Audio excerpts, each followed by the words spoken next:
Lauren, I'm sorry I hate you. Really sorry. I hope I didn't hurt you too much. It's just that I couldn't stand to lose everything again. I just couldn't. It keeps happening to me. Mom and Dad, the Durans, and even Acorn, where I thought maybe I could stay. And I couldn't see how anyone connected with Christian America could do what you said has been done. I could barely stand to hear you say it. I knew it was just wrong. It had to be. And I was right.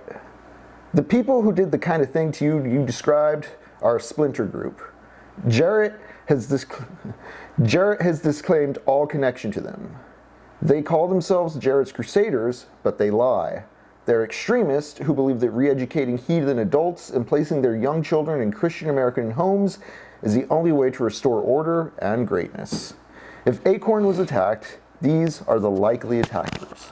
I've talked to my friends in CA, and they say it isn't safe to probe too deeply into what the Crusaders are doing. The Crusaders are a kind of secret society, absolutely dedicated and ruthless.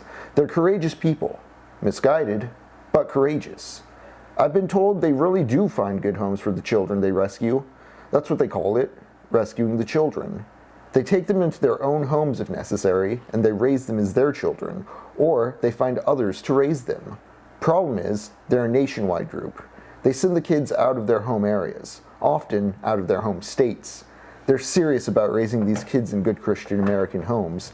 They believe it would be a sin against God and a crime against America to let them be reunited with their heathen parents.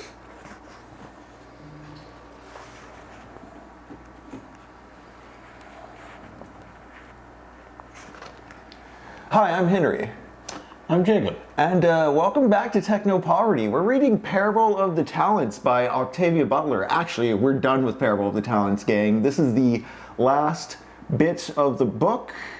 Also, we beat Death Stranding 2 last time we were here. So today we're going to be talking about we're closing out Parable of the Talents. I didn't want to roll into a new game with like the last 10% of a book hanging there. So we're letting some synchronicity happen. And so what I just read to you was Marcus Duran, Lauren's brother, who earlier in the novel he showed up at Acorn, but he was just too Christian for it. He didn't believe in Lauren's way of doing things, and so he left to become a preacher of his own. And we've circled back at the end of the novel after the Acorn community has been torched by Christian slavers who came and enslaved everybody. The members of Acorn who were enslaved eventually were able to break out.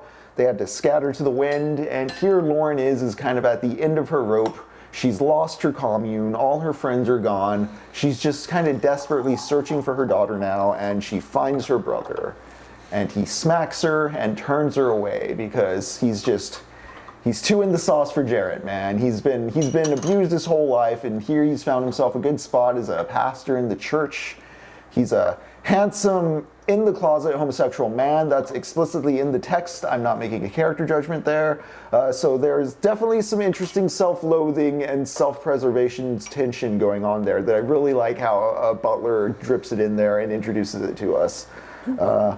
Also, just the end of this book, I'm going to read a few more passages, but the real, Lauren and her brother are kind of like the last two survivors of her family, and they're the ones who kind of get to go into old age. You know, Ben Cole's dead. That's Lauren's husband. All of Lauren's other brothers and sisters have been lost to all kinds of various dangerous, horrible things because of the conditions of America at this point. I find it really interesting that we find the sister, who was the big anarchist extremist lady living out in the woods, and the brother, who was the most reactionary kind of religious suck-up, are the two who have endured this long. And the parallelisms between where their lives end up is really interesting to me right here at the end. But between these two adults, we also have Lauren's daughter. We've been reading her journal entries as well as we've been making our way through this book. And sadly, she doesn't love her mother.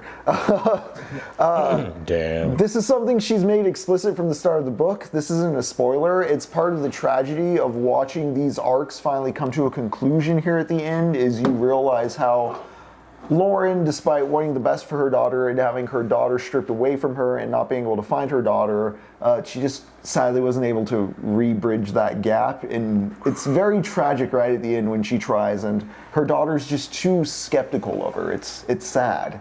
But let's read a bit about what her daughter's been up to, because her daughter was adopted into one of the Christian American homes I was just talking about with the passage I was reading earlier.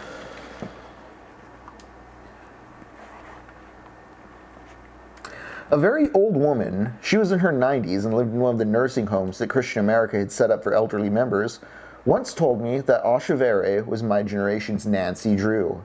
It was years before I found out who Nancy Drew was. Anyway, I wrote scenarios. I had to write them down with a stylus in my notebook, since even outside of Christian America, no one was going to trust a kid to work with a scenario recorder. At least our notebooks had a lot of memory, and I could code them or erase the scenarios if someone else tried to get to them, or I thought I could. I wrote about having different parents who cared about me and didn't wish always that I were another person, the sainted Kamaria. I didn't know this at the time that I was adopted. All I had was the usual child suspicion that I might be, and that somewhere, somehow, I might have beautiful, powerful, real parents who would come for me someday. I wrote about having 4 brothers and 3 sisters. The idea of 8 children appealed to me. I didn't think you could be lonely in such a big family. My brothers and sisters and I had huge parties on holidays and birthdays, and we were always having adventures, and I had a handsome boyfriend who was crazy about me, and the girls at school were all jealous. Instead of living in a shabby patched-together old Seattle with its missile strike scars, we lived in big corporate towns. We were important, and we had plenty of money. We spent our time speeding around in fast cars or making flashy scientific discoveries in laboratories or catching gangs of spies, embezzlers, or saboteurs. Since this was a mask, I could live the adventures as any of my brothers or sisters, or as either of our parents. That meant I could experience being a boy or an adult, but since it wasn't a real dream mask experience, I had no sensation guidance beyond research and my imagination. I watched other people, tried to make myself feel what it might be like to drive a car or fire a gun, or be an older brother who worked in the South Pacific as a deep-sea miner, or an older sister who was an architect in Antarctica, or a father who was CEO of a major corporation, or a mother who was a molecular biologist. The father was a big godlike man who was rich and smart and not there most of the time. I had the hardest time being him. Research didn't help much. He was more of a shell than the others. What should a father be like inside, in his thoughts and feelings? I wasn't sure. Not like Madison, for sure. Like the fathers of my occasional friends. I saw my friends' fathers now and then, but I didn't know them. Like the minister, maybe. Stern and sure of himself, and usually surrounded by a lot of deferential men and smiling women, some of who were rumored to sleep with him even though they had husbands and he had a wife. But how did he feel? What did he believe? What did he want? What scared him? So, Lauren's a hyper-empath, and this is something I've really liked about the sort of the superpowers, or the weirder or more science fiction-y aspects, is that it's not a superpower in like the Luke Skywalker, Harry Potter chosen one sense. It's a condition she suffers because her mother was a drug addict, and there's other people in the world who suffer this condition too. So it's not necessarily like a special tick to the hero on a hero's journey, but as like a metaphorical device, I find it very interesting, Jacob, because like we've talked about how like somebody will get stabbed and she'll see it and she'll feel that. Our protagonist's daughter has to like work to imagine other people, and she's like actively reaching out for it, but she doesn't have that. Like that's been taken away from her, not passed down. Like her loss of empathy, I find is a very interesting kind of parallel. Yeah. Especially because like, yeah, I think towards like what the end of this book starts doing is starts talking about like long-term payoffs, like things you do that don't pay off till like decades later, tens of years. I mean, we only live, 90 at best, 90 to 100, but just long-term attitudes and changes in lives, and how maybe something cascades in something way later in your life. And I just find it interesting how stifled a childhood Lauren's daughter has, and also just going on that whole Lauren can feel, Larkin cannot. Again, the slave collar as the antithesis to this empath power. You accidentally get this empath power where you can feel what other people are feeling. And that's in huge contrast to the slave collars, which enforce feelings without affecting you. It's the inverse of that. It's getting rid of all your guilt or all your shame by beating someone else up. Just that yin and yang of torturous libidinal pain, the flesh, the body, the externalization, internalization of self-loathing, hate, blaming others, taking on the pain of others. There's an interesting, just very physical aspects to all this thematic stuff, and it plays into, politics and society aren't, law's a written thing, but it's there to govern bodies. And so there's always something messy where the body doesn't necessarily sync with what's logistically supposed to be happening on paper. Mm-hmm.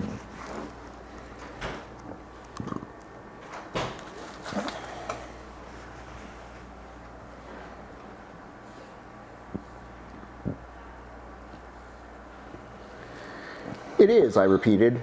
There seem to be solid biological reasons why we are the way we are. If there weren't, the cycles wouldn't keep replaying. The human species is a kind of animal, of course, but we can do something no other animal species has ever had the option to do. We can choose. We can go on building and destroying until we either destroy ourselves or destroy the ability of our world to sustain us. Or we can make something more of ourselves. We can grow up.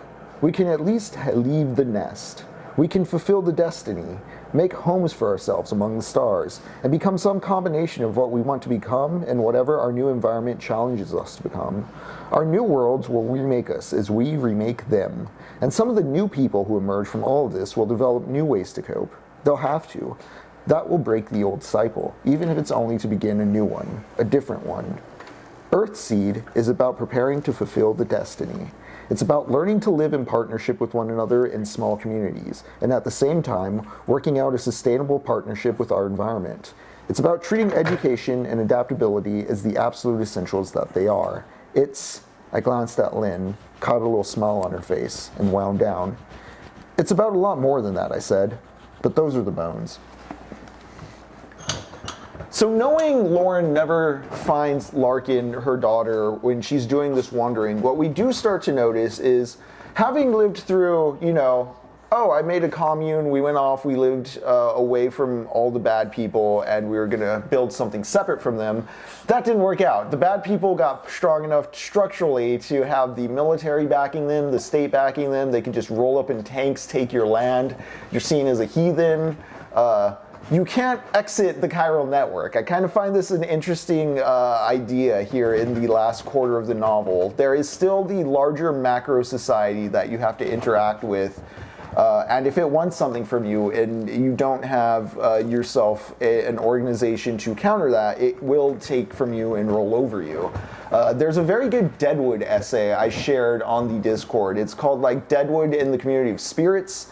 The name of the author is escaping me off the top of my head, but it's a very good essay on the show Deadwood, which is also about how a community of amoral, self-interested assholes forms into a community because they're amoral, self-interested assholes who, if they don't form something approximating a town, they're gonna get rolled over by bigger fish in the pond. And the essay highlights something I really want to point out is really great about the parable books here, is that you do need to account for and counteract those kind of structural influences on what's happening to you socially. You can't just anarchy your way out of this.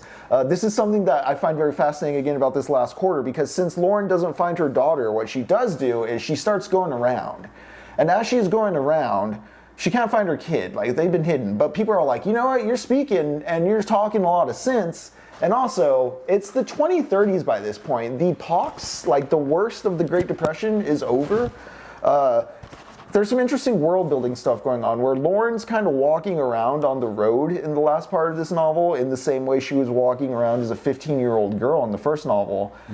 But Jacob, there's a lot of veterans from the Alaska-Canada War. There's a lot more dudes with guns who are just around. It seems like roving gangs of dogs aren't a thing anymore. People aren't at each other's throats as much. Shit's still kind of like Fallout, but it's not less violence. It's less violent. She's not as scared walking around, and also she's a bit older. She knows what to do on the road. She knows how to defend herself. Yeah. there's still a network of Acorn survivors, and what they're realizing as they're out there and things have kind of shifted on the ground is like the white supremacist group, like they've overstayed their welcome. Like there's no material gains. The GDP's not returning. The tariffs didn't work. These guys don't know how to read. All they're doing is rolling around with guns and bullying people. It's not a sustainable project. And so just by merit of being able to like educate kids and teach literacy, Earthseed starts catching on, and the novel starts going for that kind of macro political, like, well, if we couldn't like anarchy, like commune our way off the grid, solve this problem, how do you address like the issues that we've consistently been seeing in society here? Yeah. How do you replace the state if you need to replace it?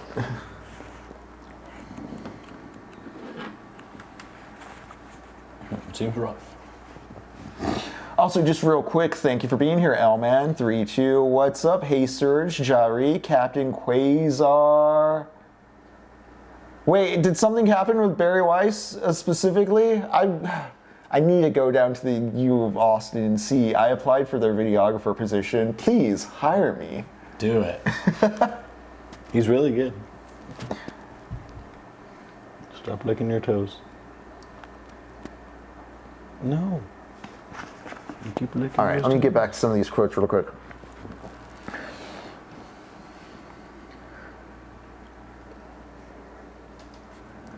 All that just because you asked for work, Lynn said. Thank heavens you didn't try to tell her about Earthseed.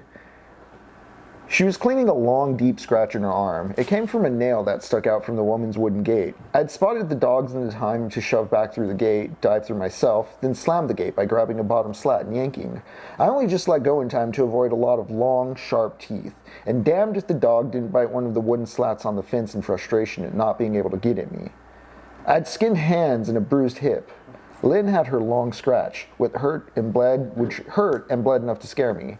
Later, I treated us both to tetanus skin tabs. They cost more than they should, but neither of us is up to date on our immunizations anymore.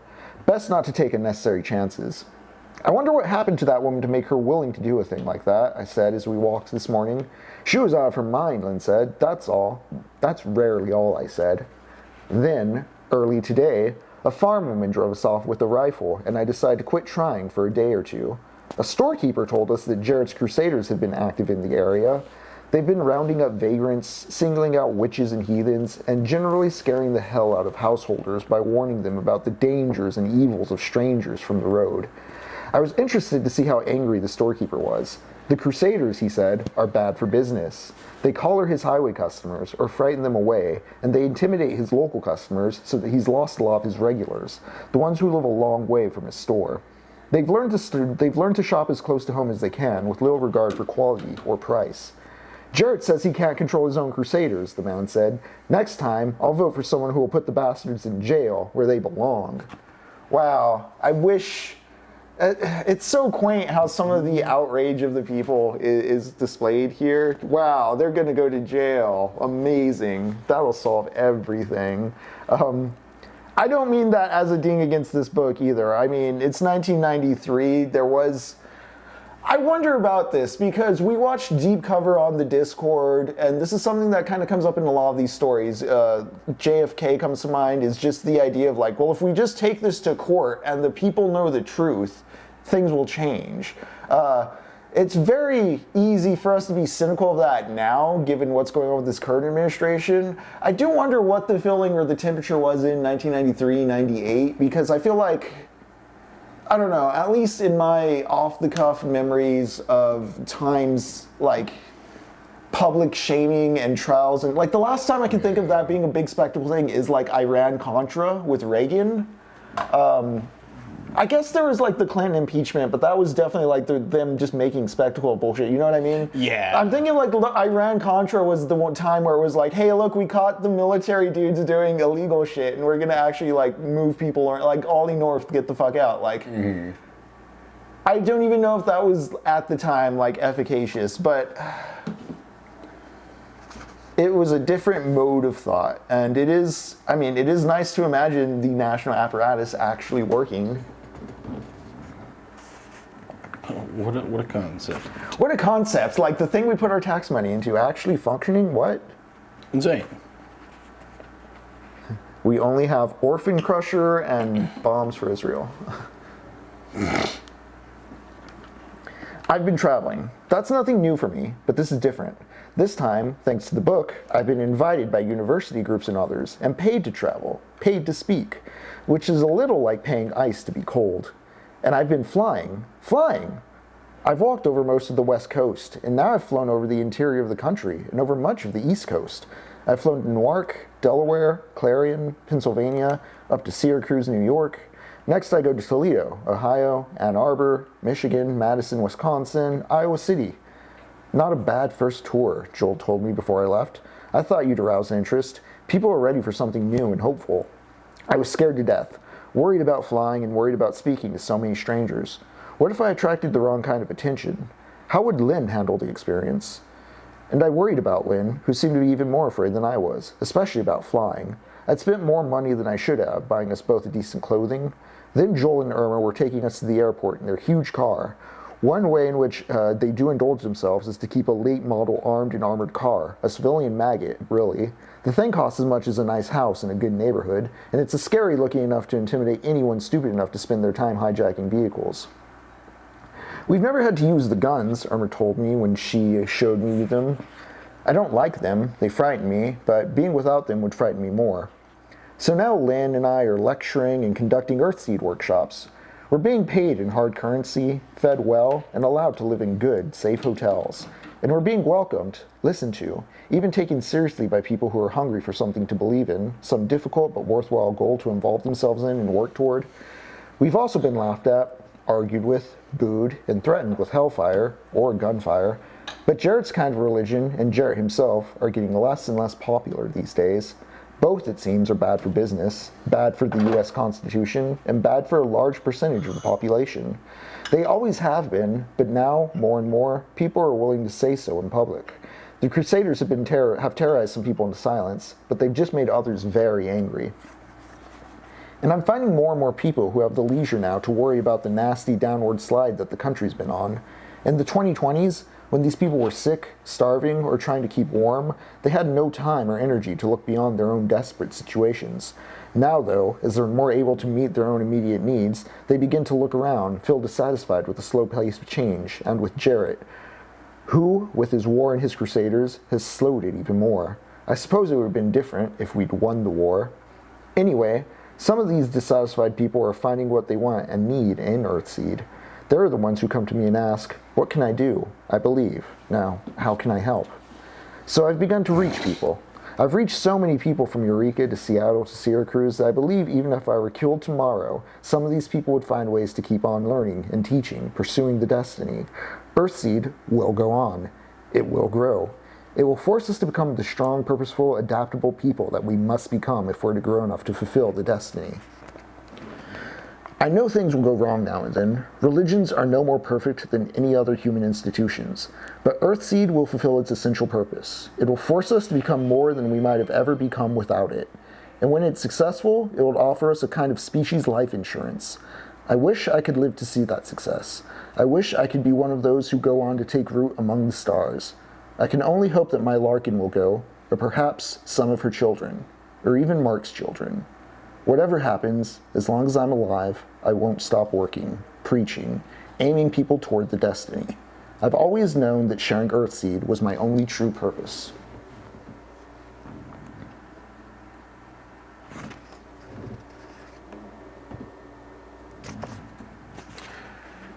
Now, I'm not sure, I don't remember if this is going to be in this last quote, but actually I'll just read it. I'll just read it and say, so, yeah, I'm just going to go for it.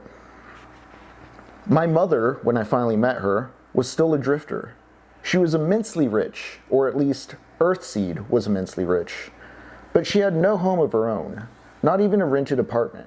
She drifted between the homes of her many friends and supporters, and between the many Earthseed communities that she'd established or encouraged in the United States, Canada, Alaska, Mexico, and Brazil. And she went on teaching, preaching, fundraising, and spreading her political influence. I met her when she visited New York Earthseed community in the Adirondacks, a place called Red Spruce. In fact, she went to Red Spruce to rest. She'd been traveling and speaking steadily for several months, and she needed a place where she could be quiet and think. I know this because it's what people kept telling me when I tried to reach her. The community was protected, her privacy so well that for a while I was afraid I might never get to see her. I read that she usually traveled with only an acolyte or two and sometimes a bodyguard, but now it seemed that everyone in the community had decided to guard her. By then, I was 34, and I wanted very much to meet her. My friends and Uncle Mark's housekeeper had told me how much I looked like this charismatic, dangerous heathen cult leader. I'd paid no attention until, in researching Lauren Almina's life, I discovered that she had had a child, a daughter, and that daughter had been abducted from an early Earthseed community called Acorn. The community, according to Olamina's official biography, had been destroyed by Jarrett's Crusaders back in the 30s. Its men and women had been enslaved for over a year by the Crusaders, and all the prepubescent children had been abducted. Most had never been seen again. The Church of Christian America had denied this, and sued Olamina and Earthseed back in the 2040s, when Olamina's charge first came to their attention. The church was still powerful, even though Jarrett was dead by then. The rumors were that Jarrett, after his single term as president, drank himself to death. A coalition of angry business people, protesters against the Alcan War, and champions of the First Amendment worked hard to defeat him for re-election in 2036. They won by exposing some of the earliest Christian America witch burnings. It seems that between 2015 and 2019, Jarrett himself took part in singling people out and burning them alive. The pox, then a growing malignancy, had been both the excuse and the cover for this. Jarrett and his friends had burned accused prostitutes, drug dealers, and junkies. Also, in their enthusiasm, they burned some innocent people who had nothing to do with the sex trade or drugs. When that happened, Jarrett's people covered their mistakes with denials, threats, more terror, and occasional payoffs to the bereaved families. Uncle Mark researched this himself several years ago, and he says it's true. True and sad and wrong, and in the end, irrelevant. He says Jarrett's teachings were right, even if the man himself did no wrong. Anyway, the Church of Christian America sued Olamina for her false accusations. She countersued. Then suddenly, without explanation, CA dropped its suit and settled with her, paying her an unreported but reputedly vast sum of money. I was still a kid growing up with the Alexanders when all this happened, and I heard nothing about it. Years later, when I began to research Earthseed and Olamina, I didn't know what to think of it.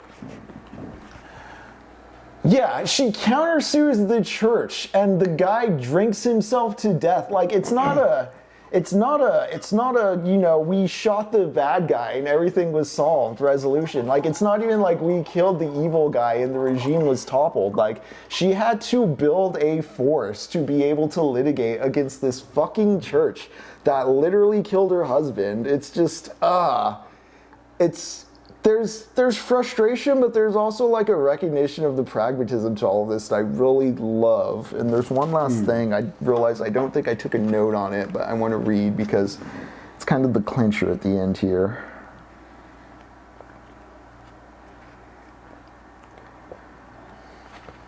So, as I told you, you know, Larkin there was reading through the history of what her mother did with the church and what happened. Her uncle basically lies to her for a good chunk of her young adult life, which is why she doesn't meet her mother until she's 34. And for various reasons, which I think I'll leave it up to those reading the book to find out, because it's done so well, the way that the skepticism of her mother turns into just a gap she can't navigate. It's a cliff she's not willing to go over. There's a very good encounter between the two right here at the end that I haven't really talked much about this side of the book at all, so I think it's worth just reading and figuring out. But note how much of a porter Lauren was. Like, she went around spreading the word and packing the messages and all that stuff. I don't know, there's a lot of synchronicity with Death Stranding I wasn't intending, but I'm finding. Like, especially again, I'm so relieved and kind of in love with the structural recognition of problems this world building takes, and that it is a matter of having to like reconstitute the social contract, not just like torch it and be like, fuck it, we're going our own way. You have to reconnect to the chiral network. Like, we have to reach out to each other. Jacob, this is fantastic tea. Thank you. Yeah, absolutely. This is really good one, too. And red tea. All right, I didn't realize it was already 8:14. I did have something planned at 8 o'clock and we were keeping things going, but Sleepy Zane, I am glad you are here. I think you're very much going to enjoy tonight. Hello, Mask from Mask. Hey, Surge. We'll do our thing in a moment here, and then we'll get to Death Stranding 2, gang. I just have one little piece to point out because I think this detail is like a nice kind of final negotiation of stuff, I guess. I brought up that Lauren and her daughter are at odds ultimately because at the end we fast forward all the way to this last little diary entry from 2090. All our characters are old. And sadly, Lauren is not...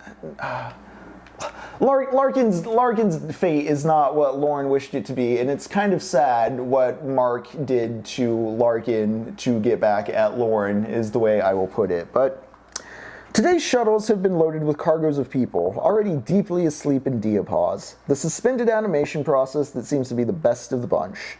Traveling with the people are frozen human and animal embryos, plant seeds, tools, equipment, memories, dreams, and hopes. As big and as space-worthy as they are, the shuttle should sag to the Earth under such a load. The memories alone should overload them. The libraries of the Earth go with them. All of this is to be offloaded on the Earth's first starship, the Christopher Columbus. I object to the name. This ship is not about a shortcut to riches and empire. It's not about snatching up slaves and gold and presenting them to some European monarch. But one can't win every battle. One must know which battles to fight. The name is nothing. Yeah. I don't know, there's like an interesting, like, it's interesting to imagine we'll get there, but we'll have to compromise. But the compromise is as superficial as naming the ship the Christopher Columbus. They really needed the Tony Soprano vote, I guess. Yeah, all right, listen. All right. I'm going to pull up the game here. Welcome back to Death Stranding 2. Once again, I'm Henry. I'm Jacob. And this is Technopoverty. All right, and we're going to be talking about Death Stranding 2. And I decided I was going to mess with the interdimensional engine, see what we can do. Surge, if you would like to hop into the zone, I think I've opened the portal proper.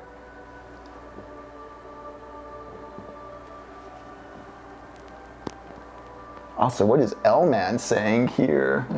The condition of the soul has implications for the ability to connect. BTs, mules, terrorists, and Higgs all seem to demonstrate that. I wonder why some souls seem more or less malleable. Huh. Check.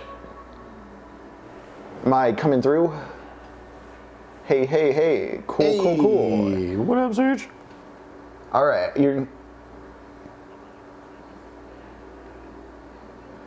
Okay, I gotta also pull you in here. Chat, we are welcoming our friend from hell, Surge, onto the show.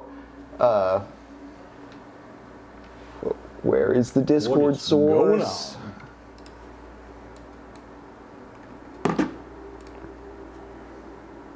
Okay, there you go. Am I here? Yes.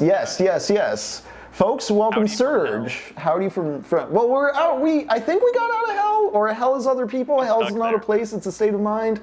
Surge is still there. We have forgotten the lessons of that particular block, but you know what? We've been playing Death Stranding 2. I understand. Wait. I understand you've been playing Death Stranding 2 as well. How did you feel about it? Just in general, off the cuff. You don't have to get super specific. I'm just buying time as I get tech set for us. Yeah, no, I liked it a lot. I thought it was, I liked it more than the first one, but like only slightly more. I think it did a great job of like expanding the basic premise of Death Stranding 1 and adding a bunch of like little elements and things. Yeah, it sounds like a little fun. But yeah, like I loved how many more tools, how many more little wrinkles to the formula Death Stranding 2 adds. I was a little disappointed. It's just kind of the same skeleton, and it like with a little new meat. But otherwise, liked it a lot. Yeah, like very bookended. Like I'm starting to remember how much the middle of Death Stranding 1 I do remember as far as like Lockney and stuff like that, and I suppose Rainy just didn't operate in the same manner. I'm gonna go to the surface. I'm in the post game. I'm trying to figure out what I'm doing here. Let me see if I can share. Put on a hat. I guess not. Damn, I stepped out of the vault, but I can step back in. Wait, so did you open all the facilities? Did you connect all the facilities? I have not connected all the facilities. That should be item number 1. Oh, Dollman's arc was so good. I really... Did you guys actually see Dollman's, like, his past? Like, did you get his scene? His past? Oh, I don't think so. Yeah. Like, are you talking about like when you're coming up through the elevators and you see bits of his past? Because I do remember the plot twist where it's like, oh, I'm not seeing my thing. I'm seeing Dollman's stuff because Lou's not there. No. Like, if you talk to Dollman in your room, eventually he's like, let me show you. And you get a big cutscene with him and his Okay, dog. no, I didn't do that. Whoa. Okay. Yeah, it's really cool because like when you see everybody at the end, and like maybe you should put like a big spoiler tag on your stream or something. I think this far in, the people know what's up. Like, I suppose. but like when you guys have to do the jump out of the beach at the very end, and you're like kind of mimicking Fragile's power. You see Dollman, but he's like his real self. He's like his human self. Whoa. In the ocean there or whatever. And if you hadn't seen his background, that's like the first time you see it. okay. That's really cool. Yeah, because you had also mentioned you were doing, was it the VR? You did something that was like dropping details for the Heartman, Dead Man, like possession, like sleepwalking stuff. Because I remember you were talking about that, and I was like, oh, I already got to the plot twist, but it's cool that they were seeding that. Yeah, they seed it pretty well. And yeah, Sleepy Zane raised a good point. Did you see Tarman's? I did not see Tarman's son. We neglected the ship. That's kind of one of the things I wanted to talk about here as far as like things missed or things I didn't judge. Because like, I feel like this is bringing back Mass Effect 1 vibes where I was like, oh, I was neglecting a lot of like my crew. He's doing it. Yeah. Okay, I'm going to turn the game audio up for a moment. You should. Yeah, this is great. It's pretty short too. It's nice and compact. This is really good. And have you seen his dance scene? You should do that after this, and we can do like a recap while he does his dance. Doctors. No wife. You just have to be careful. Whoa. Dollman is so good. Oh, that's Protect good. Dollman. Access to the site had been restricted, but we weren't about to let that stop us. It was my daughter's idea. Like, who is this actor? Who is this Yeah, Dollman? this is the first time you see him as a human. If you do this normally. Yeah.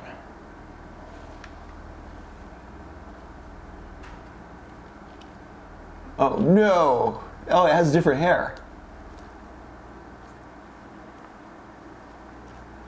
Right. His Sleepy Zane mentions his Ha and his Ka are separated, and like you see his, I can't remember which is which, but like yeah, you see the soul part.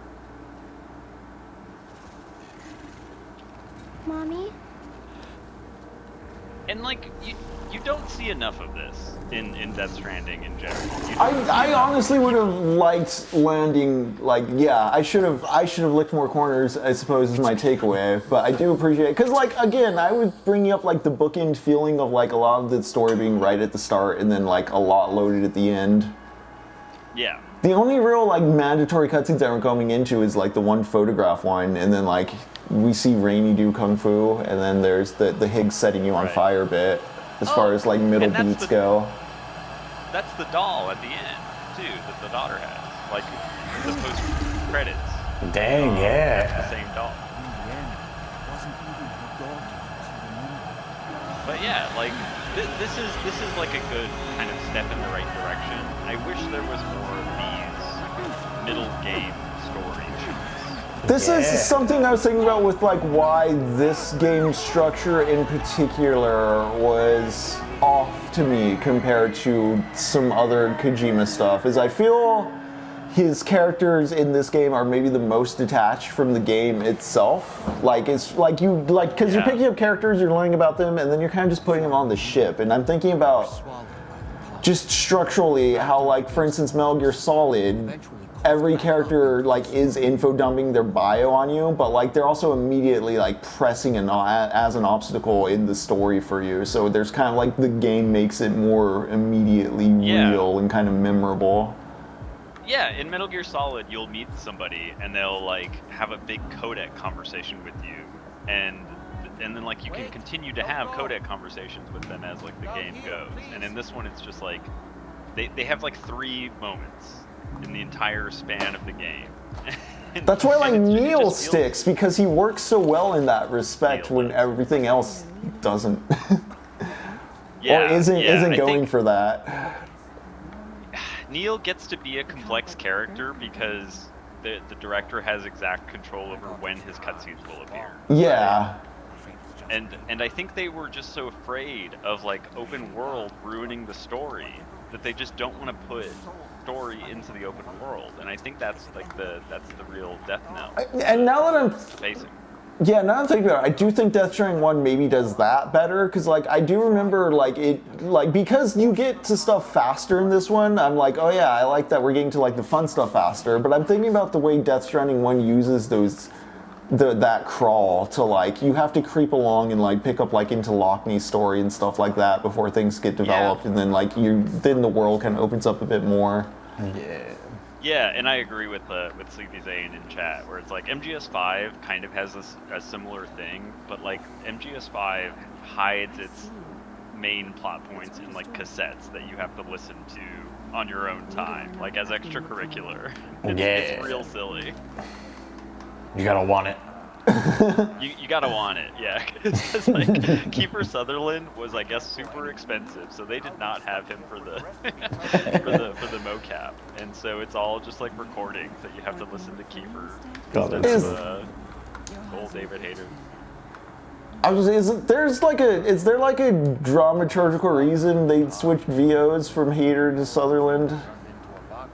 Kojima, Sleepy Zane probably knows more. It sounds like he's a bigger Kojima head than I am, but I remember him saying that he wanted like a professional actor or something. Yeah, he wanted a big recognizable person to be Solid Snake. Like I think he really does see Solid Snake as like an icon. And part of what I dislike about Death Stranding 2 is that like he's trying to make Sam into like a similar icon, and like Sam is a man who is not comfortable in the spotlight. You know? Yeah, Sam's a bit too quiet. Well, but I like that he's quiet. I like that he's like weird and autistic and awkward, and like there's so many good scenes where he just kind of wanders in and doesn't take the social cues of everybody around him, and that's like super relatable. That's something you don't see in like big budget AAA games. Is this just like guy who's a wallflower? And I wish they kind of leaned into that. I wish they let Sam be weird and awkward more. Well, yeah, I mean, I think, I don't know if he's more quiet. He definitely is. He feels more quiet to me as well, yeah. Okay. I think he just, the thing is, I feel there's just like less people for him to talk to or interact with or even question. But like, true. There were times where I was like, I'm surprised he doesn't feel more emotive or he's not questioning this. Like, I mean, I knew we kind of knew the president was evil. Also autistic, in my opinion. I guess I should get around to MGS5 as well, is what I'm feeling. Maybe I just do Maybe not, just definitely non-stop not Kojima. right on the heels of Death Stranding 2. I'm going to. Well, quite we're similar. going to MGS 2 for the next block of things. But then after MGS 2, I do want to. We do have other stuff in mind, but I was like, maybe MGS 3 soonish. Like. But yeah, I think like in Death Stranding 1, it's kind of an intentional theme that it's like Sam, this guy who literally has, what is it, phobia. He's like afraid, he's fearing touch, and they thrust him into the spotlight. And I remember Kojima saying that like the praise that they heap upon you, like you just carry a box like 20 yards and everyone's like, holy shit, Sam, you're the coolest guy who's ever fucking carried mail in history. And Kojima was like, this is what it felt like when people would tell me like, you're a genius, it didn't feel like he did the effort to him. And so like that's the kind of situation he wanted to like thrust upon the player, just this like praise heaped upon you that didn't feel earned. God, that's so funny. Oh, I love those. Yeah, those are great. You gotta wear the mask, man. It's so silly. The red one, it's a little scary to me. Maybe the gold one. You seem to like that one. Yeah, I was hoping, honestly, that I could do the glasses and the mask, but that does not seem possible. Dang, that stinks. I would have liked to do that. I liked being able to customize the BB pod too. And like that's also kind of a hint, I feel like, early on, because they give you the BB pod customization early, and that's like sort of kind of signaling, by the way, this pod is not functional. It's a blank pod. You know? Oh, interesting. Yeah. Ooh, try and take a picture. Actually, how many pictures? You didn't take any outside of the mandatory one? Yeah, no, I didn't really mess with the picture taking. I did like we did some photo mode stuff, but like, how do I do the photo thing? Take photo. Right there. It's a prompt if you look kind of down to the left of Dollman. In the armory.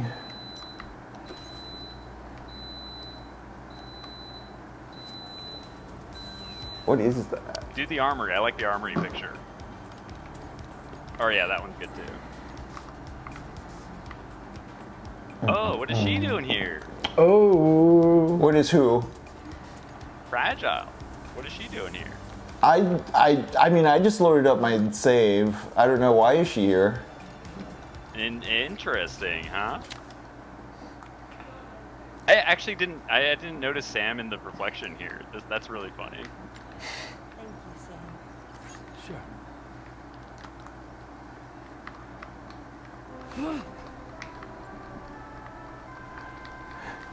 Actually, Sleepy Zane, I was kind of feeling like this one, story-wise, is leaning a bit more into fetish in that sense. But do you see it's like a hallucination, or like it's a weird effect when he remembers that she's not there? Wait, what do you mean, where? Because he like woke up from a dream after you were done with that picture. Oh, okay. Because like I didn't Fragile actually go to that place. Fragile, yeah. I just figured because of the credits rollover, they just kind of reverted back. But like bring Fragile back. Let me see what I'm missing on the world. I don't know if I see that the photo mode is like a misogyny thing. It is like, I don't know, because they kind of give you the camera and they're like, let's. It's the only real time you see them all interact together, which is like kind of nice. I find it kind of like a hesitancy, or like he wanted to do more with like maternal stuff, but maybe didn't know what to do with it as far as the rainy side of the story goes. That's some and of the again, most stuff. I don't know if fetish feels almost too strong, but just like the all girl kind of like mommy ship team kind of thing. I get that, yeah, and you know what, and the way that you think about it, where it's just like, by the way, this is your daughter, or whatever. Yeah. Like, oh man, but there is a nice wheelie. Gosh, do you remember, I don't want to spoil it, but like you should travel around in the Magellan a little bit more in the post game. I don't know if you'll get it, but there's like a do you remember the quizzes in the main game? Did you ever get a quiz? Oh yeah, earlier on. Yeah, I don't remember much of the details of it, but yes. So there's a post-game like specific quiz that you get.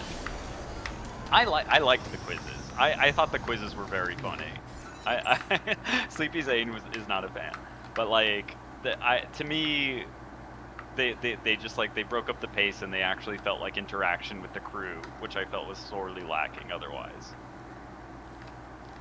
Okay, Yeah. okay, so yeah, so those two spots that you're looking at, those are like two post-game guys. I can tell you where they are if you want. Is it a matter of just driving up to them, or do I need to pick up a mission from somewhere else? Because I kind of want to just like roam around. I think for both of them, you do need to find their cargo and deliver it to them. Okay, I'm going to actually just take whatever missions we got here, because I kind of want to just like get back into rolling around the world. Sure, sure.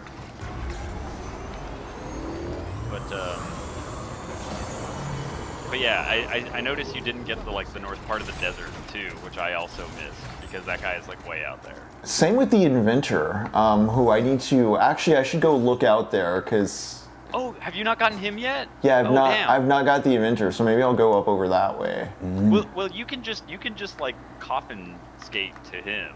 Like you can trivialize that bit. Can I coffin when it's off network though? Oh, he is off network. Okay, so take the train there. See, I didn't use the train much at all. You should do the train. Do you know what you should do? Okay, here's what you do. You go to the, I think it's West or North Knot City, and then like you, I guess you could just teleport. Is there a teleport there?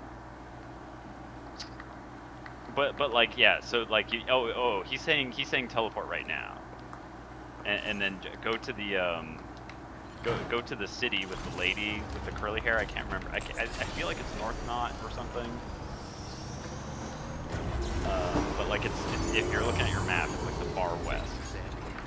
And then just take the train, take an order there, put all your cargo on the tram, and then yeah, just ride the tram and jump off and then deliver the cargo when you're done. I completely neglected tramways.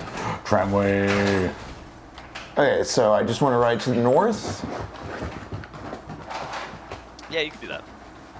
I think it's the North Knot. You don't have to jump in there. Yeah, okay. Yeah, it's little to the west. Or I guess yeah, to the west. Yeah, Westport Knot. Go to teleport to Westport Knot. And do a delivery to South Fort Knot, and just ride the rails with it.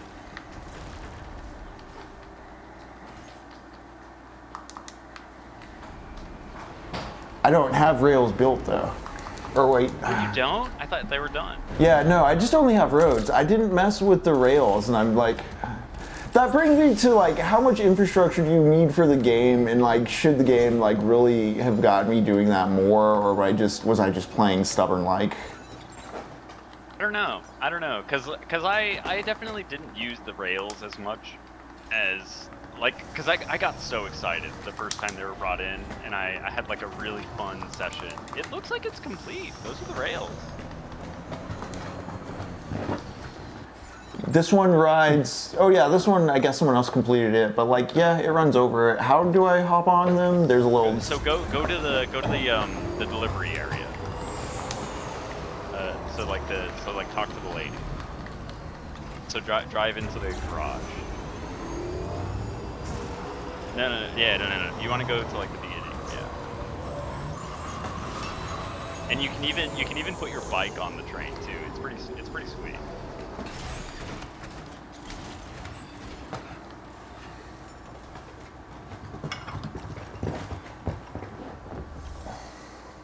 But yeah, like I definitely did not use these as much as because they get really useful into like the mountains and stuff, and especially going between like the big cities. But yeah, take on an order, and then like do a delivery to South Knot. But yeah, you can use the monorail there. Monorail. And what you want to do is you want to ride the rail to the South Distribution Center, and it'll give you the option to jump off at a certain point, and you just jump off right at the event. I'm running to the north, but like, yeah. So Okay, just you didn't put X any to jump cargo on. down? No. I did this Yeah, you once can- when they like let you do it, and then I don't know, I never found the utility in it or felt the incentive for it. I didn't really touch like the special alloys or like the chemicals. Like I really was just a roads and trucks guy, and I'm wondering if that's just too Fucking- boring a way to play. Yeah. No, I mean, like, I didn't really complete that many roads. I did complete, like, one full rail, but, like, yeah, I wish it was a little more demanding with making you do this kind of stuff. I guess if you want to do, like, the Platinum Trophy, which is, like, 5-starring everybody, you need to do that. Like, that's definitely a requirement. And I just didn't want to, I didn't want to have to do all that. Ain't about all that work. That's a lot of work. I'm playing a video game, sir. Even though like True. this is my favorite part of Death Stranding is like the hiking, logistics, simulation stuff. You know Yeah, what I just mean? getting into the mode, like, or just getting into like the zen of like like just I don't know. To me, it's when I'm hitting like a long stretch of highway. So like I don't know, just riding on the road, like Yeah. you hit that liminal space of just gliding. Maybe you guys should do like the American truck simulator or whatever. Like, do you think you could do that and set up like a steering wheel? Oh, Jacob I does did have just like buy a steering pretty wheel. sweet like steering wheel VR headset. We're trying to figure out what like do a drink and drive kind of thing with it. That Yeah. would be great. And just do like a King of the Hill, just like yep, kind of straight. Ooh, yeah. You know, there was, what is it? I think it was produced by those two magicians, Penn and Teller. The The bus driving Desert game? Bus. Yes, Desert Bus. Yeah, Desert Bus. You should do a Desert Bus stream. We should. And it does have multiplayer and it does have VR Jump off, jump off, capabilities. jump off! Oh no, are you gonna miss it? Oh no, I got it. I did it. shared on the Discord. I think there's an OBS screen you can see that might be a bit live, but like okay, deliver and report. Let me see if I can do that. Yeah, sorry, I'm way behind. It's all good. I don't even know where I got this delivery from. You probably It was on the- deposited it for somebody else or something. Okay. That's something I didn't realize, and this is maybe also me not understanding the first game as much. But like, if you like share cargo with somebody else, it registers as like your delivery essentially. Yeah, radio segments would be really fun, and we just all do like a call-in segment. Oh, that's such a fun idea. Coast to Coast AM. We have like a conspiracy hour. Do a coast to coast desert bus. That would be really fun. Oh, this seems like a really fun time. Nice. I do really dislike, man. Once you kind of realize in this game that it's like the first time you meet somebody, you're gonna get a star and 3/4, and then like and then it just gets exponentially bigger, and sometimes they cut you off. It sticks to a formula a little too strictly. And I wish there was a little more interplay with getting to know people. Yeah, it's way easier, but also it's still annoying. It's still annoying how it gets like exponential, how much you have to deliver to 5-star people. I think I only got one 5-star just from going around. Like I think it's the West Fort Knott, maybe It the is other kinda starting lazy, yeah. areas. So you can, I think you can either, you can build a coffin, or you can just build a zip line, and you can use the zip line to the Oh shit! next, train to the tram rail. I think I'm gonna get a surfboard. Surfboard. Oh yeah, there's the otter. Oh yeah. Love the otter hood. So like Sleepy Zane, I didn't really mind kind of like the shelters not being so hidden. I guess I do Yeah, I don't wish mind There that. was like an extreme one. I guess I wish there was like a super hard one, because like Conan O'Brien was so hard to find in Death Stranding 1. and I expected Pekora to be hard to find in 2. I was so surprised to find out She's was just on the main there. quest. Yeah. But yeah, I mean, I guess they're. I mean, this. I guess he is the guy. Like the inventor is the super hidden guy, because you have to either like ride the tram, or like if you do the before you leave, do a Odorex scan of the tar around him, because you'll see it's like a maze. Can I? Maybe not all of them, Sleepy Zane. I think many of them should be, or not many of them, but I think there should be like 10% that should be like really hidden. So the inventor's the only one that feels like it's like a Dragon Quest or Zelda NES like idea of like you see the thing, but like you can't come back till like way later in the game to get to it. I kind of wish there was more of that. I think there should have been more, yeah. Because I remember not, Death like, Stranding 1 had stuff tucked in the mountains that I never got to, but I remember like loading up my post game and just looking at the map, being like, oh shit, there's actually more out there, in like a way that kind of enticed my curiosity. Yeah, I guess, I don't know. I just don't agree with that being like all of them. I think it should be like a select, and maybe there's like a gradient of like this one is like super hidden and this one is only like semi hidden. But yeah, I guess I see what you want. But I just like there's like a version of Death Stranding 2 that they could have made that is like Dark Souls 2. Right, where it is like it's like the expert mode making fun of you, kind of like super self-referential version. I was expecting that out of this one, considering when I first started this, how much I was like, oh, this feels, ROM hack mentality. Like there's more natural disasters, there's more treacherous ground, there's animals, but I don't know, it never crossed that threshold, or like it presented these things, but then it never made them like a super tense part of it, if that makes sense. Like Sure. Like there's the one firestorm early on where you got to rescue that one animal, and then almost no other. I can't think of another firestorm until like right at the end when you're doing that 3-part mission, which I really like. If you do the ghost hunter missions. Yeah. Maybe I don't remember. Is there a difficulty switch on this game? When I fired it up, I don't remember if I picked a difficulty. Maybe I just should have picked a harder difficulty, or maybe I should try it on a harder difficulty. Yeah. Because I know there's like the Legend of Legends rank. You need to play on the hardest difficulty to get like the triple L or whatever. But yeah, I mean, I guess it could have been harder. I guess there should have been a what do you call it? Mario Lost Levels type of difficulty thing, where it's like you bought the Mario, you bought Mario 1 and you beat it, and you speedran Mario 1. So the Lost Levels for the real sickos. Like maybe it could have been a Death Stranding 2 Lost Levels kind of situation. And like I get it, I get you want more. Or is that more of like a is. DLC mentality? Yeah. but like I feel like it built upon the first game in enough ways, and I'm very satisfied. I'm satisfied overall with this game. I'll say that. I do agree it had too much combat though. I think they could have trimmed that a bit. But it's just like we got to add these tools. How can we add tools? Yeah, you got to add make something rocket somewhere. Launchers. Let's add 5 different rocket launchers.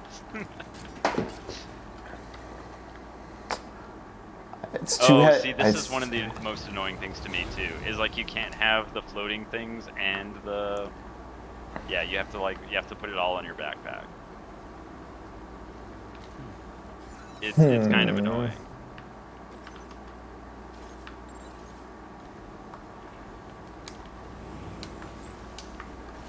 I'm not going to be able to complete this mission, am I? We'll see. I think you could. I think if you recycle your carrier. I'm going to do. Yes. And then Okay. Just ride that. Yeah. You got this. You got this. Okay. All right. You said And it's if just like a view. Oh. But yeah, you see how it's like yellow and red? It's like a cool little maze.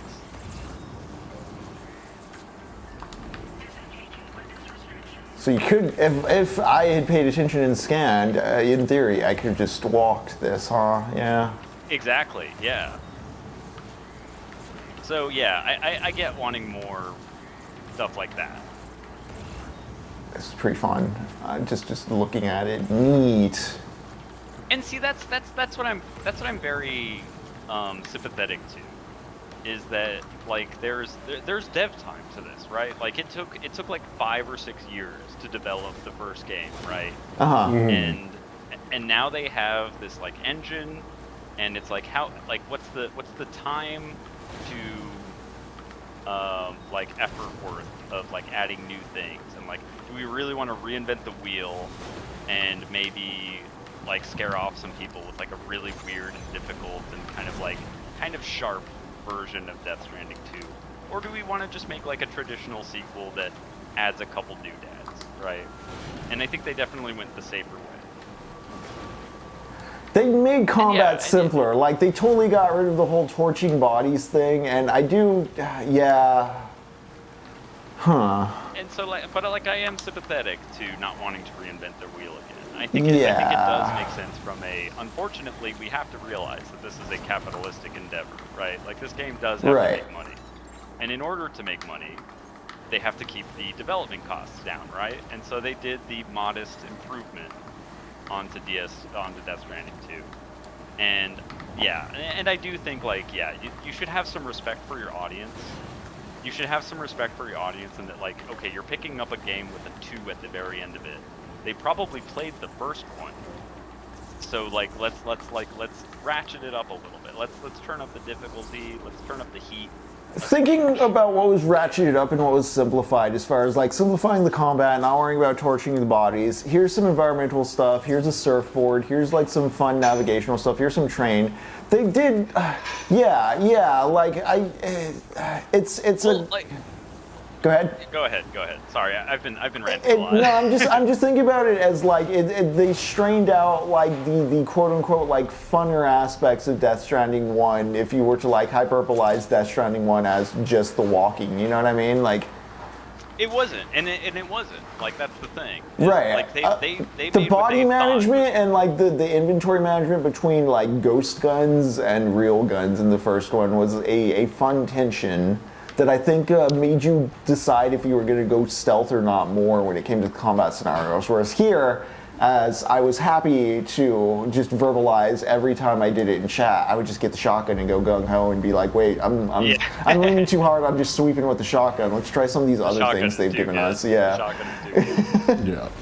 I will say, by the way, I just want to call out how cool it is that like when you're just getting to know the pizza chef, he's the one that sends you the cheat code to use the like fatal bullets or whatever. And it's because he's like the undercover gun runner at the time before you discover his like real identity. So beautiful. And so like of course it's just Higgs telling you how to kill people essentially, which is really cool. I thought that was neat. That is neat. Because like at first you're just like, why is the pizza chef telling me how to kill people? Like, why is he telling me how to turn off the safety?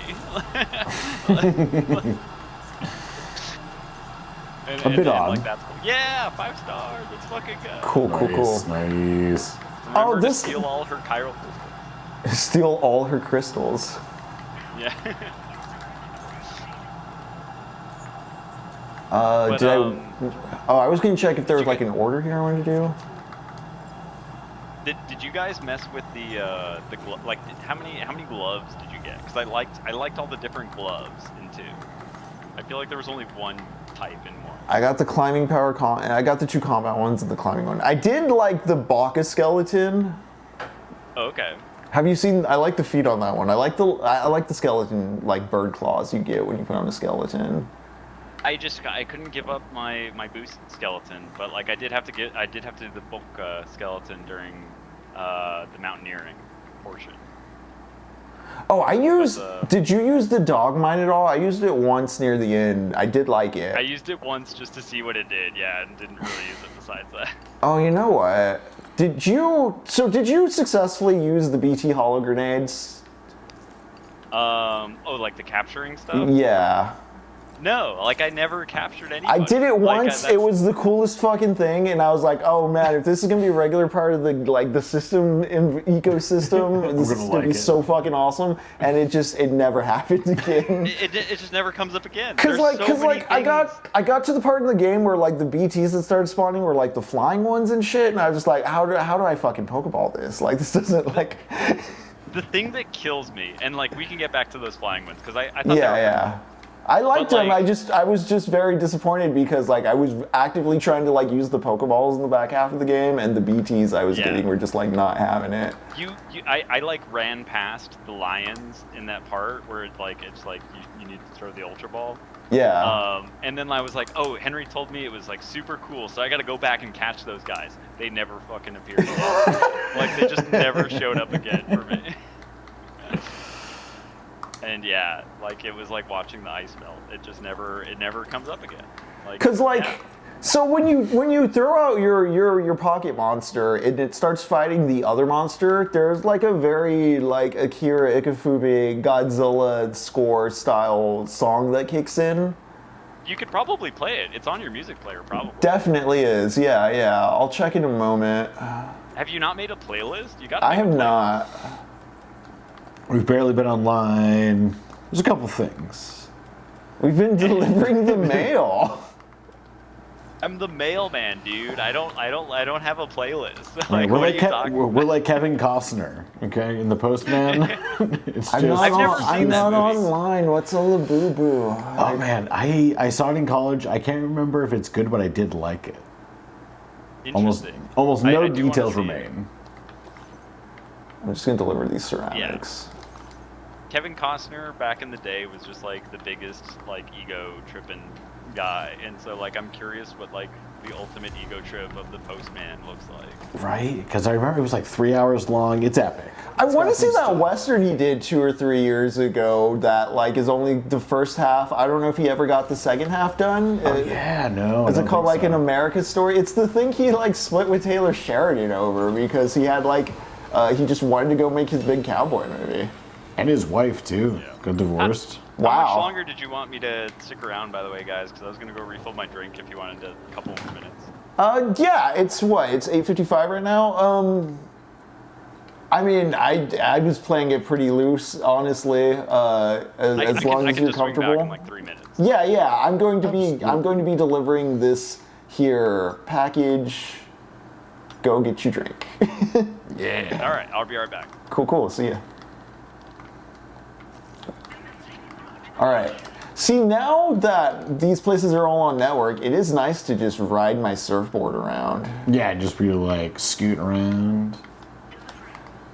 But yeah, I'm having that Hideo Kojima feeling of like I beat the game and then I load it back up to like kind of tinker around with the extra stuff. And I'm like, was I playing it wrong? Yeah, like, oh yeah, you're like, there was this whole mechanic system.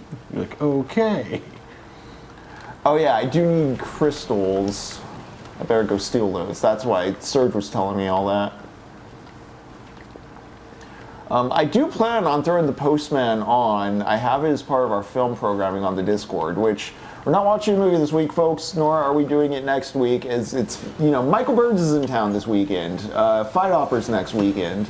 Yeah, I'm premiering a horror movie I worked on this weekend. Yeah, if lot you're going in on. Austin on Sunday, Steak Boy's doing that as well. What time is that one? Yeah, we're doing, 3 p.m. to 5 p.m.? Or 2 p.m. to 5 p.m., I mean? Clean these crystals. Yeah, a lot of things, a lot of creation. And thank y'all very much.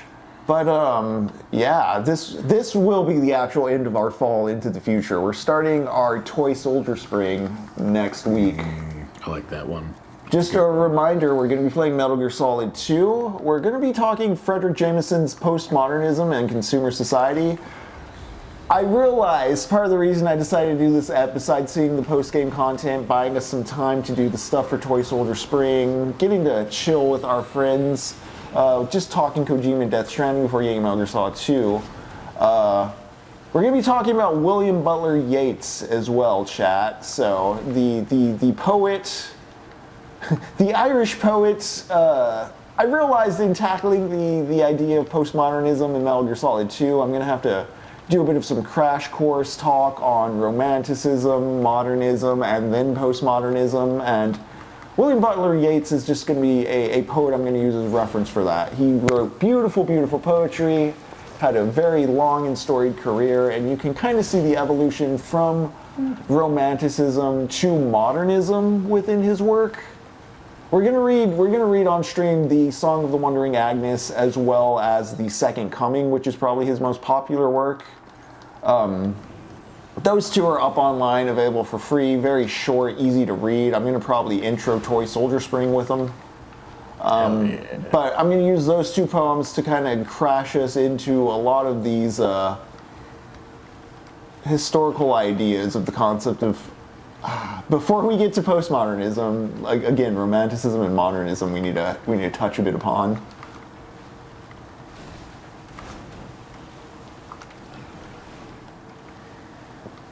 What's up, guys? What are you talking about? I'm just talking about like some future reading stuff we're going to be doing as we play Metal Gear Solid 2. William Butler Yeats, who's a poet I discovered because he's the kind of dude bands like Iron Maiden and The Sword would like just plagiarize for lyrics. Nice. Yeah, like he like a lot of just like heavy metal. Like his early stuff's very romantic and like it's kind of like you're familiar with a bit of like Lord Dunsany, right? Oh yeah, I read the Fortress Unvanquishable. Yeah. Goated ass story. So like yeah, Yeats kind of starts in that tradition, and he gets a bit more modernist as he goes, and kind of like, oh shit! Damn, I just fell off the road. Load the save, dude. Once I see that, once I see this. Oh, I just let it ride most of the time. I think I did reload. Death Stranding 1, I did not really reload. I did let it ride. I can think of, there's a few times I reloaded missions or I'd get stuck on spots. I just like, fuck it, I'm reloading an old spot. For me, it was, I was grinding for the stealth stat in the post game. And it's like, as soon as I would get caught, it's just like, boom, start, load the save. Because I needed to like stealth an entire camp to be able to get that stat. Oh yeah. It has to happen. Well, that's the trophy. I gotta get the trophy, Jacob. I completely understand. Like, there's very few times whenever it has to happen this way. All right, which there it is. I mean, I did enjoy the stealth in this one. Like, I like the stealth more than the combat a lot of times. And that's part of what I liked about the. Sorry to just sidetrack this back into talking about the video game. So, no. We're talking, playing it. We can't talk about the it. thing we're playing. Yeah, we can either talk about it or play it. We can't do both, guys. It's confusing. Oh no, the guys! Damn, he just hopped into that wall. But like, what do you call it? The gloves. I liked that there's like the climbing gloves that let you just like zap whatever you want from like 20 feet away. But the combat gloves have the instant kill sneak attack against like robots and everybody, where it does like the shock. That's like an instant kill on everybody. You know what? Can sneak up on them. I equipped the combat gloves and even did the electric hype thing, but I never really got into melee combat with them. You know what? I also regret not really using the pizza dough. Oh yeah. That was clutch a couple of times where like a guy was like sneaking up on me and it's like I can't knock him out. I don't have the guns, so I would charge up the pizza dough maneuver. Pizza dough maneuver. I like that. And like just unleash it when he like turned the corner, and that always felt really cool. Actually, I'm going to fire up I want the Magellan over here. I'm gonna go to the VR training. I am curious, so like if you don't mind me completely sidetracking the entire conversation. Go for it. Go for it. You know, Kojima has announced one of his upcoming games is this one called Sigint, right? Have you heard of Sigint? No. That is like his direct Metal Gear follow-up, but it's like non-actionable. So you're playing as the DARPA chief? Yeah, I guess. I don't know. Well, no, it's his like new Metal Gear reboot, essentially. His like free from Konami Metal Gear. Gotcha. Maybe they can explain it a little better. But I'm curious, like if he's going to be making Metal Gear Solid 1 again from scratch, which is what I think this is going to be. Like, what would you want out of that game? Oh, Fizzant. Yes, thank you, Sudizane. Fizzant. No, this is the first I'm seeing that word, fizzant. Yeah, I'm liking the sound of it though. What would I want out of a Metal Gear Solid? Like, if they were... He's making it. He's making it. Like, what's your expectation? Like, what would you want to see out of his output? You know what I mean? Because, like, do you want to like, would it be cool just to see like the Metal Gear Solid 1 Twin Snakes remake kind of thing? No. Like, is that neat or like what? That's true. He's got the horror game first. He's got OD. Yeah, are they bringing back what was the horror, BT or the PT? Oh yeah, it's like a it's the cheeky PT, not quite PT, but yeah. Yeah, I mean, I guess I just want to look at Fizzant. I haven't really thought, because like it's funny, you're like, if you wanted to make Metal Gear Solid again, what would you expect? I'm like, I don't know, because like I think Metal Gear Solid 1 that plays like Snake Eater, but then I'd just play Snake Eater and like. Yeah, that's true. That's true. I don't know. Yeah, because like I think the strange thing when I was like looking up conversations after I beat Death Stranding 2.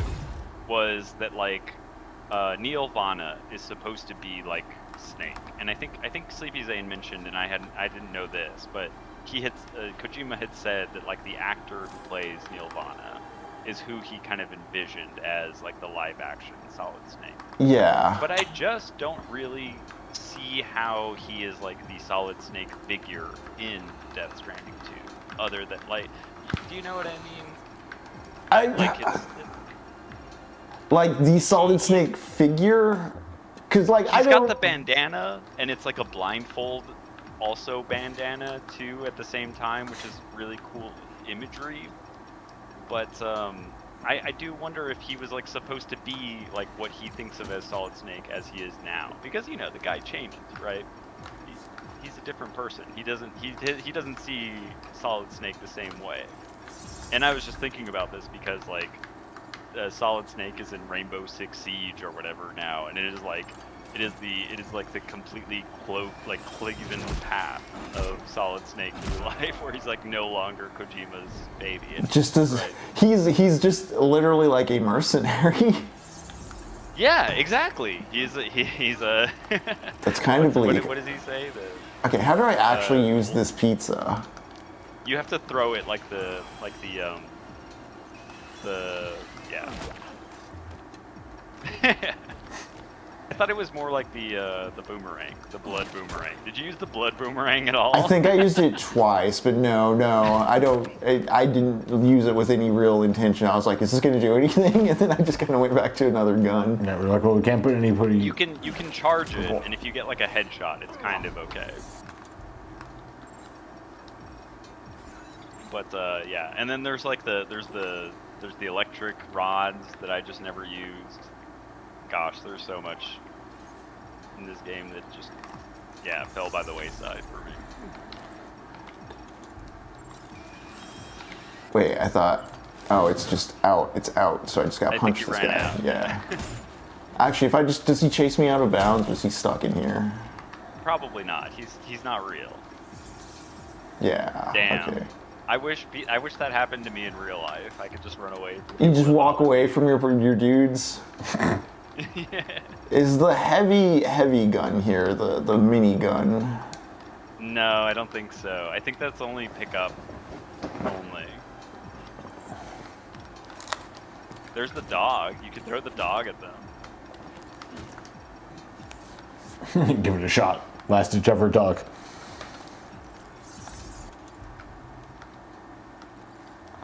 So where am I? Can I equip gloves from this menu? I don't think so. Maybe if it's in your, if it's on your person, maybe. He's so going to hit me. And do you know about like the parries you can do with the cord? I remembered that vaguely from the first game, but I never tried it here. Oh, thank you. That's funny. Thank you, dog.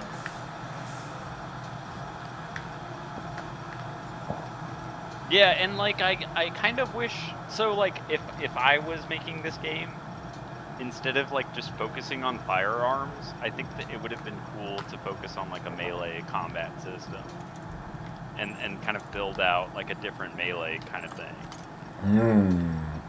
But like I don't know if that's realistic with the budget they probably had. But like instead of just like leaning into like guns and rocket launchers and things. Yeah, I could see that being like a little bit more fun, like doing like counterattacks, things like that, a little more, almost like the Arkham style. Like I would have liked almost. that. I think that would have made more sense. But there's already just so many freaking buttons going on, and it's just like it's easier to just give you a trigger. Like, Yeah, very true. Here's a gun, pull the trigger, aim it. That's way less buttons than like dodge. Yeah, and I agree. I would have liked no combat. Yeah, I was about to say Sleepy Lane. I think about that and I'm like, okay, do you start getting to like a Jenga tower issue where like by removing the combat it suddenly makes the game uneven in any way, but like I think a focused like less open world version of this might work. Yeah. Without I combat. It's definitely you need a brain the size of a truck to design that game though. Like like you can't just make that wrestling, yeah, dude. I think that there's like a version of this that is like Ocarina of Time or something.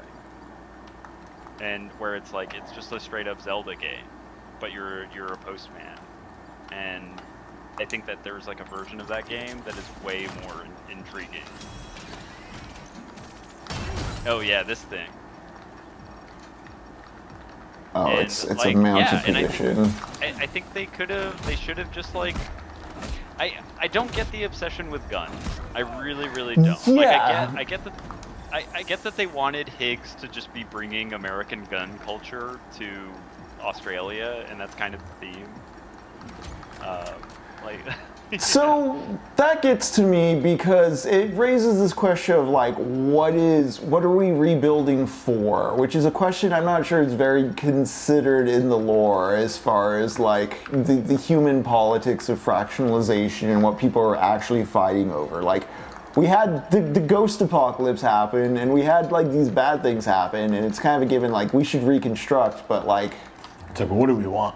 I don't know. I guess if they do Pangea next game, we might see some more like considerations of that. But I don't know. Like going into the game and just like doing stuff in Mexico, set up this very clear like symbolic thing of like, oh, I'm a little conquistador. I'm going in and conquering for the corporation.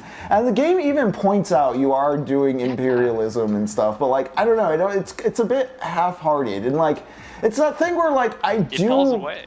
I do share the optimism of like we can use our tools to build a better future, but like I think it's only a half-articulated idea of a future, and it can't really imagine something without like the third-person shooter component, you know? Yeah. It needed to be a different game. It needed to evolve a little more, I think. I kind of wish, I think with a more curated like campaign, maybe not even like completely changing the open world nature of it, I wish there was more stuff like the Ghost Riders in the Sky like vehicle battle here, where like you had to actually like have your familiarity with the continent and like your infrastructure on the continent perhaps help you like better navigate or mitigate some sort of like, I don't know, bombing run by some terrorist or something. Like, you know what I mean? Some sort of like actual like terrain competition with an antagonistic force.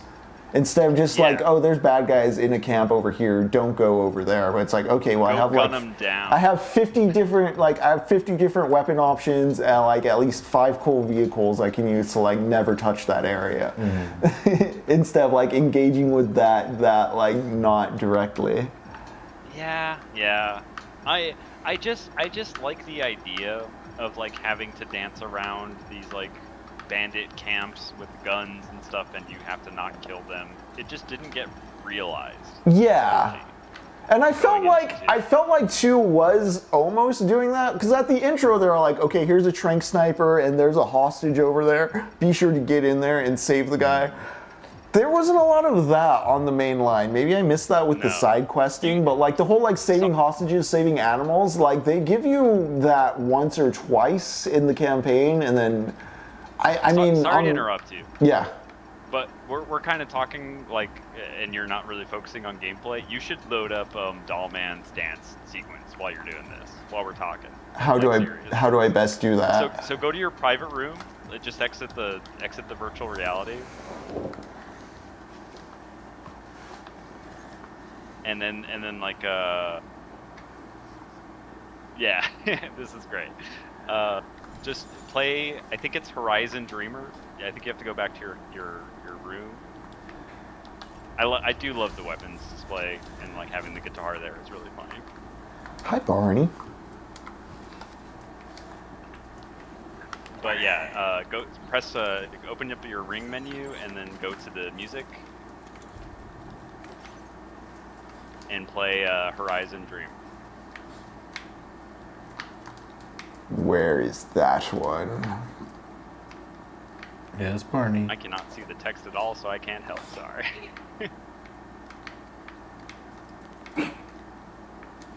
Barney, stop.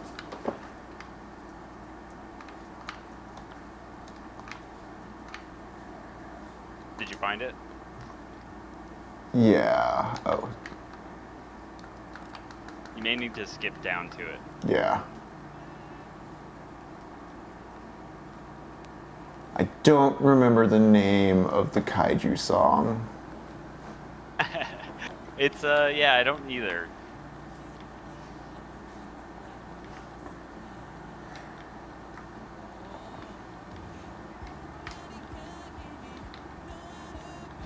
Okay, so if it's playing, then like, yeah, look at Dollman, and he should be dancing. Yeah, look at him go. Look at him go. Zoom in, Talk to yeah. her. You have a moment, Sam.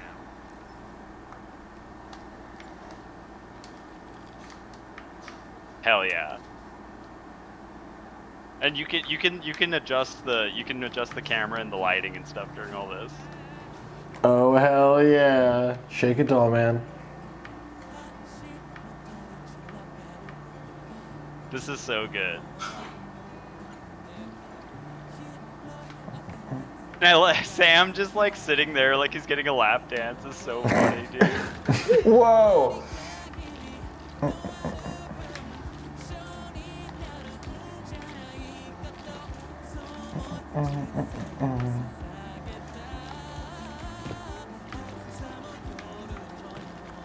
Huh. There he is. That's the guy, man. Yeah. That's the X8 guy.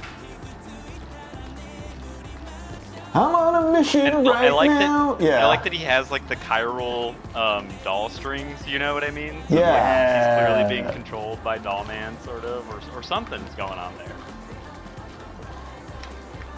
But yeah, this goes on for way longer than I expected, so we can just talk about the game if you want to. Yeah. But like, yeah, I really like a for version. all the flaws we're talking about, like, I love that it's also just stuffed with things like this. Yeah, yeah, it's weird. It's weird and goofy in so many good ways. Yeah, it's endearing. Incredibly so. Very endearing. And like, actually, that's right. I'm talking to Sleepy's Aim, but I forgot that that's like the marionettes that they do. But yeah, there's these goofy little bits, and I like these parts about it. But it does still feel like a game without a without like a strong core to it, where it's just like it's a hiking sim with like guns, and maybe we could have done without the gun. There's a version of this game that is purely like pacifist.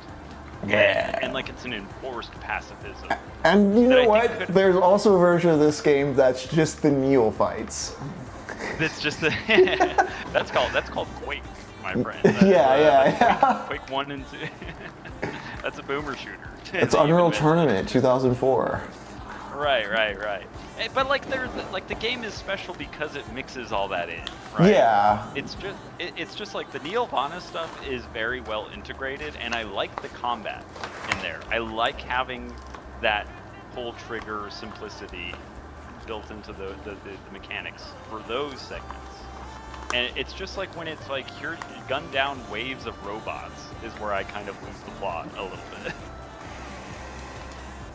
And yeah, but like I really would have liked a version of this game where it's like focus on melee and you have to like punch guys out or something, and you have to grapple with guys maybe. It uses maybe L2 R2 and you have to like grip their arms and stuff. Like there's a cool version of that they could have expanded on. But again, go ahead. I was gonna say, I do think what you're talking about too would like have maybe. I'm thinking about like using the scanner and not really like. There's a few times where I used it to find like high grass to like stealth around in, but I didn't. Yeah. I didn't feel the utility of that, or I didn't get into scanning like that. Scanning was very helpful for combat, though. See, I was hitting that scan button every like 5 minutes when I was playing. But like, there's nothing like in the first game. Do you remember when they would like send out like a scan and you had to like counter scan them? Yeah. And it would like reflect there was nothing like that in 2, and I feel like that could have been expanded upon. I barely remember that from 1 until you brought it up, but yeah.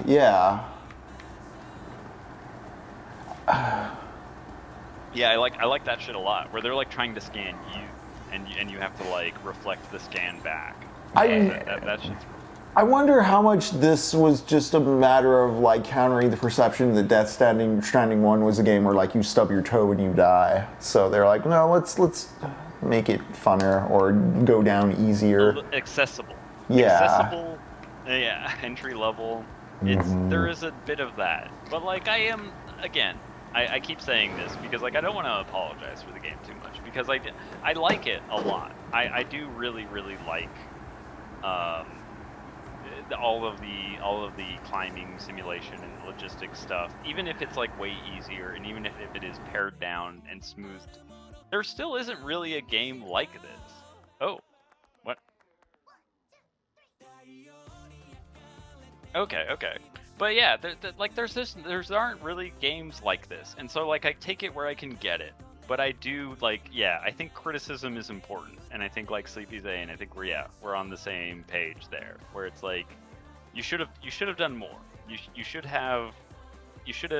This is not the work of somebody who made MGS2, which is like a crazy sequel to MGS1, as your viewers will see, I imagine, in the coming weeks. But like MGS2 is just off the yeah, it is like MGS5. It's like weirdly compromised and kind of strangely put together. See, I never played MGS5, but starting this game up, and this is something that hadn't really changed over the course of it. Also, gang, I was swapping the battery, so that's why the camera's a little messed up, but we'll fix that in a moment. This is the safest Kojima sequel I think I've played, of the ones I've played. Yes. Like, 100%. the least... It's so safe. Yeah, the least inverse of expectations, or the least, like, I don't even know if it's like I didn't need like a total inversion of like, haha, Sam got shot in the head 30 minutes in, you're playing as someone else. I don't think I need anything like that, but if anything, the structure of this one felt more basic, although... It's like a game that can replace the first game, which is not what you want out of a sequel. Like, I think if somebody asked me like how do I get into Death Stranding, I'd be like, just play 2. It's like Hellraiser. It's the Hellraiser 2 of the game. I'm almost like that, because I think I would tell someone to just play Death Stranding 2, because like gameplay wise, it's the better of the two to me. But like, its story is it's more accessible. Yeah, I don't know. Yeah, I mean, it's weird. It is weird. But like, if it's like, I'm not gonna play 2 60-hour plus games. Like, if somebody came to me like that, I'd be like, I'm sorry, but 2 is like the more enjoyable of the two. And it's like, if you had to play 1, I would rather people play 2. Like, don't get me wrong. Ideally, you play 1 and then 2. Or, like, you do the broken-ass way that I did it, where I played Vanilla 1, hated it, and then I played Director's Cut 1, loved it, and then I got 2, and then, that's my path through Death Stranding, which is, like, weird and awkward, but it's a game that you kind of have to learn to love, and I think Death Stranding 2, you don't really have to learn to love it. It's much easier to love. Yeah, I am thinking though, I felt more dedicated to the side stuff in 1 and at least completing the roads and stuff, where like at one point I got into the story at this point, I'm like, okay, time to wrap things.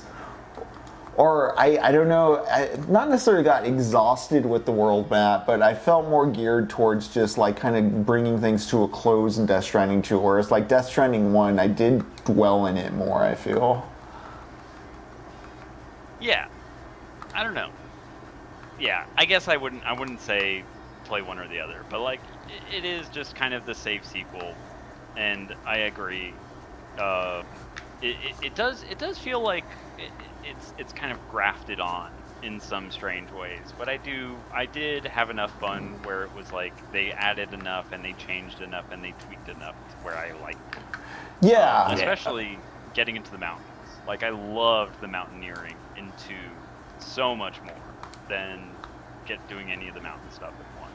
I really, really, really liked that. Yeah, I did like the mountains more in this one. I liked Neil and just a lot of what was going on with Neil story-wise. I'm thinking of. I had a thought, but I lost it in regards to the mountains and all that.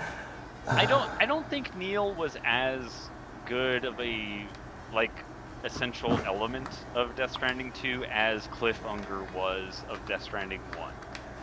Like I think Cliff is kind of the potent element of Death Stranding 1 that ties a lot of the plot together. And Neil doesn't really fulfill that purpose, even though I do think he is very neat. And I do like all of his imagery. I like all of his music. Cliff is and like I liked going through the different eras of war in Cliff's story, where like you do World War One, you do World War II, I think you do Vietnam. Yeah, you do Vietnam. And like that shit was like really cool. That's like a very cool image. And Neil's is interesting too. The thing is, Neil's interesting amidst a lot of stuff that's not, whereas, like, I think everything in Death Stranding 1's a bit more at that level of, like, consistently interesting, if that makes sense. So, I'm wondering if Neil shines in that way for me because of that. Also, yeah, I trucked a lot through those mountains. I'm kind of curious the kind of mountaineering stuff you did, because Sleepy Zane's also bringing up not really mountaineering as much in 2 as they did in 1. And see, that's strange to me because I almost didn't touch any mountain stuff in 1, and I did so much more in 2. I felt very intimidated by the mountains in 1. Like I just felt like I was going to die up there. See, and I went through that. I also felt that, and I went through that in 2. But I feel like 2 makes it feel more surmountable. And again, it's part of like being more friendly. And I'm not against it being more accessible. I think that's good. I do wish that like I think like Sleepy Zane is kind of describing like a spectrum of difficulty, and I think he really wanted it to be like on the far end of that spectrum. And I like being able to adjust and like walk down that spectrum and be like, I just want a like fun little hiking adventure tonight. And I think you should be able to say like, no, give me the fucking shit that sucks, dude. Give me the fucking like vertical climb where I have to like plan every step. I think that there is room for that. But like it doesn't need to be that hard. But I think you should. Well, and I guess it's like I understand that it is a open world thing, right? And you can approach it from like many angles. But yeah. I don't know. I do think I hedgehogged with the truck a bit more in this one with the mountains and stuff. I loved that. Yeah. Well, it's making me think. Really I feel Death Stranding 2 more than Death Stranding 1 is leaving me with a sense of like, did I just play through Metal Gear Solid 3 only using the tranq pistol? Yeah. A little bit, yeah. Yeah. I do like the detail, and this is one last thing. It sounds like your guys are leading up to a break time. Oh yeah, but we'll like, have to I break do in a like- bit, but yeah. I do like the detail that the spike tires for the truck are slower on the highways. So like you have to choose if you want to do like highway driving or like mountain driving, because like one is like better than the other in certain situations, and I think that's like an interesting little I wanted more complications with stuff like, I liked the sort of tension having the sticky cannon on your truck presented, as far as like, well, what if it just keeps picking shit up that you don't want and you need that space down the That line? was fun too. I Yeah, wish that- I don't necessarily hate how easy or like the floor's lower in this one than DS1, but I don't know, I wish there were more complex missions, or like I was forced into like a bit of a tenser situation. Maybe I should have just cranked the difficulty up. I don't know, I'm thinking about like even talking about some of the ways you approach problems, like they were just like you mentioned the bridge at the end, like connecting Terminal Fort Law, how you put a ladder on the side and skipped a lot of the fighting. Maybe it's just a matter of my approach going in full firefight and just being oblivious to that, but I don't know. It makes me question, like, did the game provide these hooks that I was just oblivious to, or? Well, no, it didn't. Yeah. Because like I did that. I did that. I built that ladder and I crawled up there, and then they just spawned enemies in front of me anyways. So it's like, you were supposed to fight all those guys. Yeah. You played the game right. I didn't. Yeah, Sleepy Zane brings it up too. Yeah, that bit exactly. too. Just like, I know one last thing, because I think this is something we all agree on too. Is just like Dead Man being in the ninja suit. What was that? What was that? Yeah. Just Yeah. out of left field, just not really built up, and it didn't pay off well. This game had a lot of cool organs, but I question its skeleton. Well, the skeleton is the same one. But yeah, I would have liked an ending on a hug too. Sleepy Zane. I would have liked the hug. But DS2 man, thing. it- Yeah, I do feel. While it went down smooth when I was playing that finale last session, I know you were watching, but like the data center fight is like such a like, that's every Kojima game, and it was not even the best version of that, because like I was like, oh yeah, this is Vulcan Raven, this is Fat Man, this is the Fury. I did like you guys describing that as like a fist fight in a data center. Yeah. So real. And I wish it was more of a fist fight instead of like a guitar duel. Yeah, the kind of forced use of the guitar, like that's In a bad way. No, Just yeah, that's points off for me. Like the way it funnels you into like having to use the guitar in very specific ways for those last two fights, and then does just kind of boil down into the Metal Gear Solid 4, Spider-Man No Way Home, like Golden Sunset fight. Kind of cheap.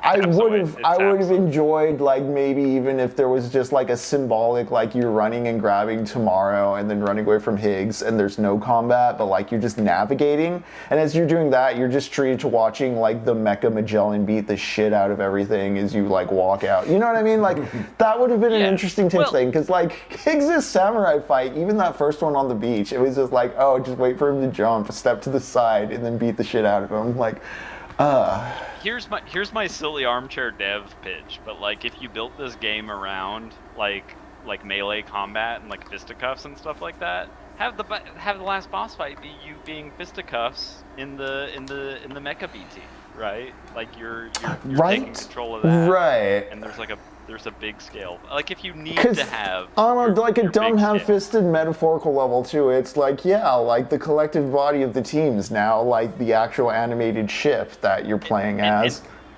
And how cool would it have been if the big mecha BT did a big mecha hug with like the big baby Lou, right? When Yeah, big yeah, baby yeah, like yeah. Lou shows up, and you do the big hug. Like that is the sequel escalation that I want to see.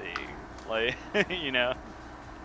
You bring up very valid points. Jari, I totally forgotten about Brutal Legends, but yeah, the ending was a bit Brutal Legend in that sense of just like obligatory, like one-on-one on a game that otherwise hasn't really been incentivizing that.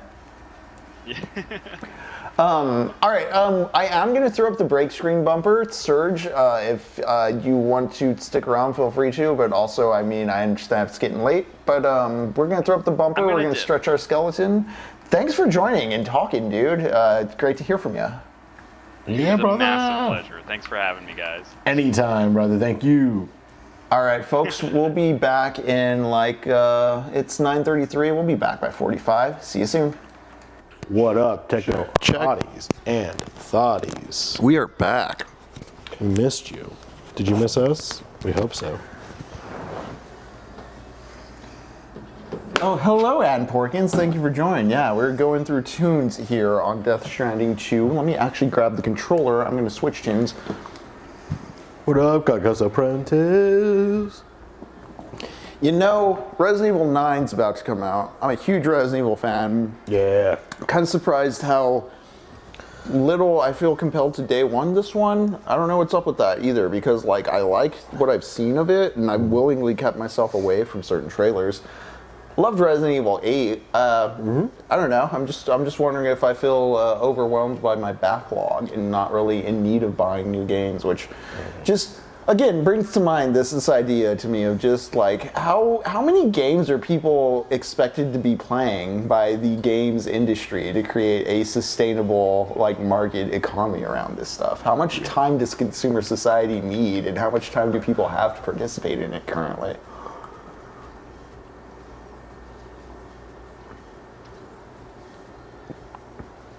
I do also wonder, I'll get back into Death Stranding 2 in a moment here. Because Sleepy Zane, you brought up the network that you build being the kind of sense of community, as opposed to, you know, when we're talking about like ways we could have changed or more like symbolically developed some of like the mechanical stuff into the story into a more fitting, coherent, kind of cohesive narrative.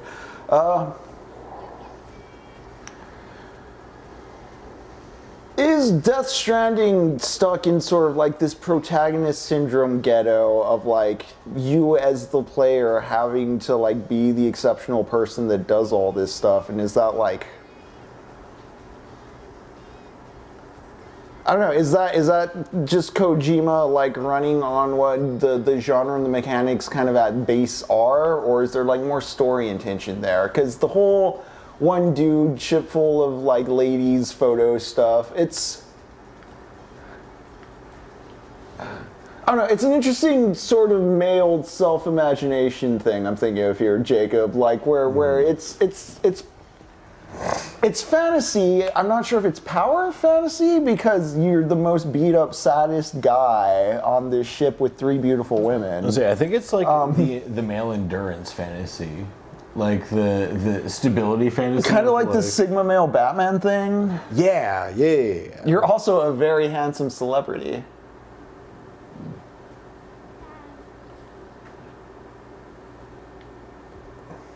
Oh?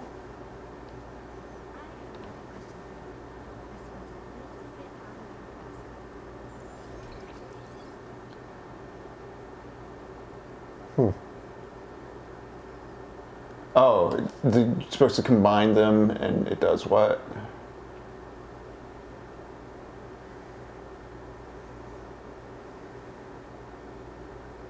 Oh, add all 3. Got it. All right.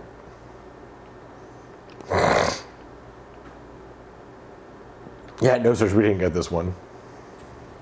No. Oh. Nightmare. Oh, well, there you go.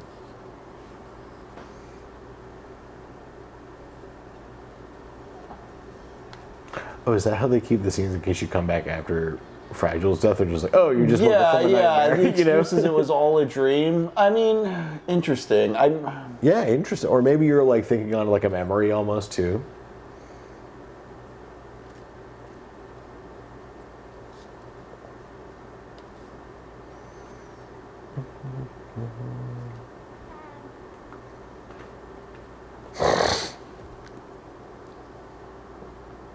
Am I just gonna keep getting these? Why weren't these triggering earlier? Oh, I just keep getting it until it resets? Okay.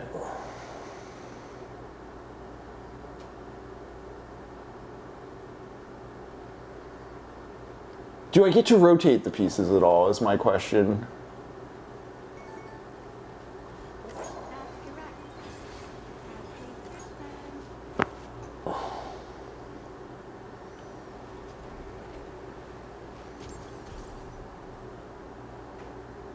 That's my reward? Okay.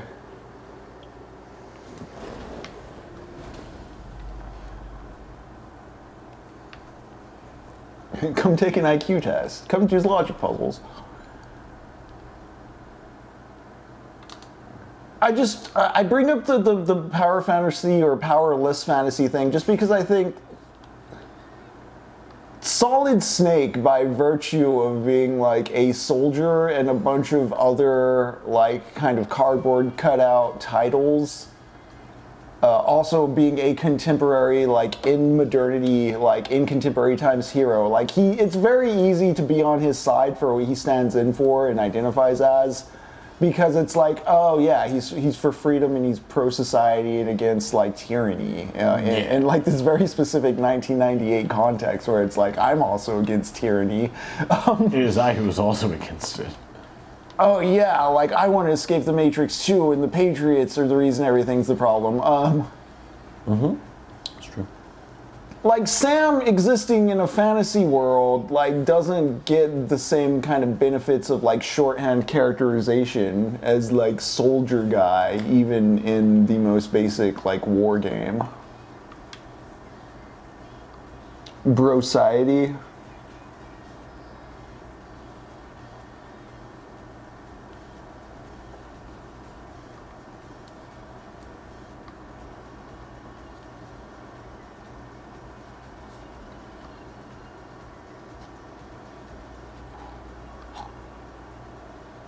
Sorry, I'm just like looking through the chat, following on Sleepy Zane's messages because I like what you're saying about Big Boss there. Yeah.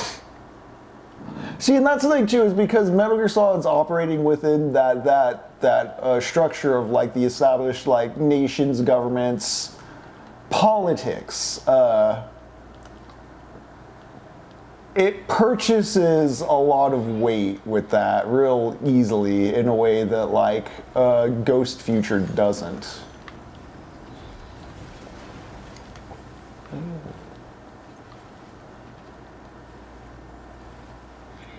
I don't even know what I'm doing besides surfing around. I think I was going to take a mission, but then I started rambling. I wanted to,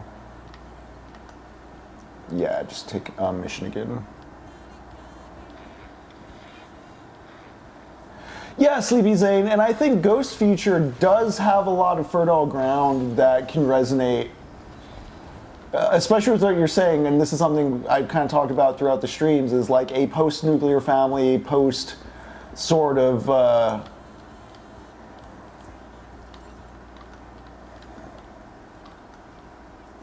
mid-century norm is what we're trapped in when we're just like reimagining that whole like freedom from tyranny, like Solid Snake fights for the general good, but we keep doing the same systems that led to the bad. I just, because of its premise, like you kind of have to demand more out of Death Stranding as far as like, okay, well, like where's this lead to, or like what's this world build to, or like what's the point of these things? And as you know, beat the game and start licking the world and turning it more and more, it starts leading to these little weird corners and odds like what we're experiencing tonight, where it's like, okay, these are cool unlocks, but this starts getting a little dissonant, or it starts showing its edges as a game or as an interactive product. So you have to remind yourself about that.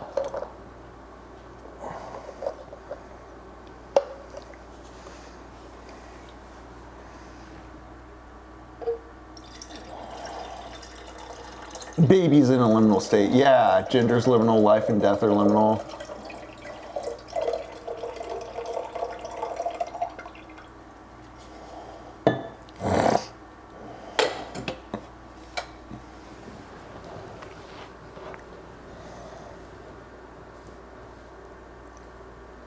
Yeah, oh man.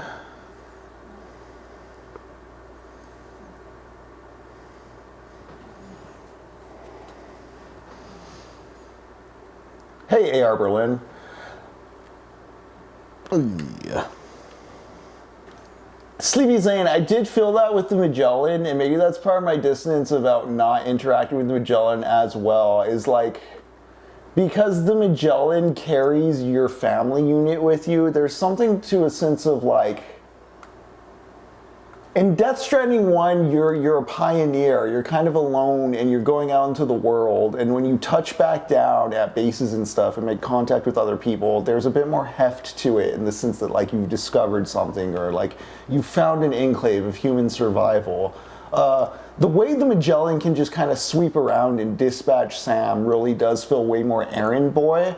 And when the game started, I did think that that sense of like being an errand boy and being kind of like the loner just kind of shot out of the ship to do everything while everybody's waiting at home was going to be like maybe a bigger explored kind of gap, or used to kind of paint the imperial aspects of it in a darker light, but I just don't feel that aspect ever came. I like Die Hardman, but I am questioning how convenient he wrapped up the plot with the president, which was also kind of rushed. I'm thinking back to the sessions leading up to that final session. They just kind of start feeding you the president's dialogue in those little hologram scenes in ways that could have been better dramatized through like actual directed scenes.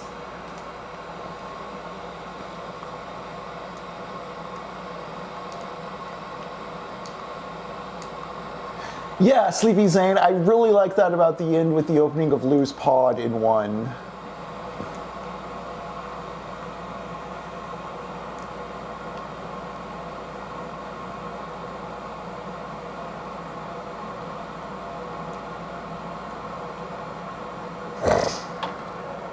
Alright, what orders do I have here? Let's take on an order and I'll let chat ramble a bit. Yeah, you know what? I'll surf on up to the Outback, man.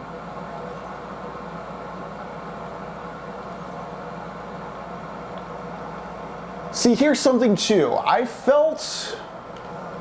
wanted to do the story. I didn't feel like I was rushing the story. I felt like the hooks were just like leading me at the right pace to the end of the story. But like what I'm doing right here now, where it's like, okay, I finally have all of Australia on the network. I can actually enjoy using the surfboard. I had to wait to the post game to get to this. It would have been fun for the mid game to kind of give me room to do this kind of stuff more, because like once everything's connected to the network, the scarcity mindset's a little less. The fear's a bit less. I'm not so prone to just like trucking it everywhere because I never know what I'll need and I always want everything on hand. Like, yeah, a little bit more playful times.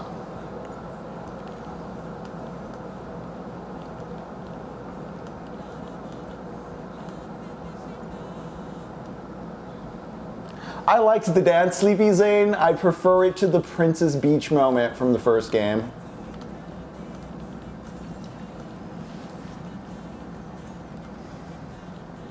And I'm thinking about how much the stuff I like about the ending of Death Stranding 2, pretty much if it's not Neo related, the stuff I liked in this game is stuff that doesn't really explicitly come into play, at least on the narrative's end, until the end. Like, outside of Neo as a character, I can't really think of a lot of memorable stuff that happened in this plot, aside from the things that kind of squared the circle of what Death Stranding 1 started. Yeah.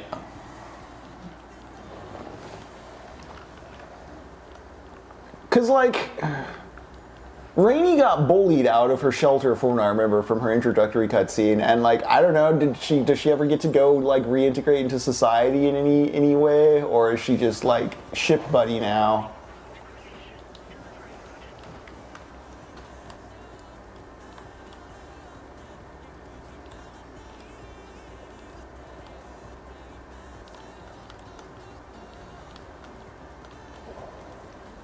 What is my best way back?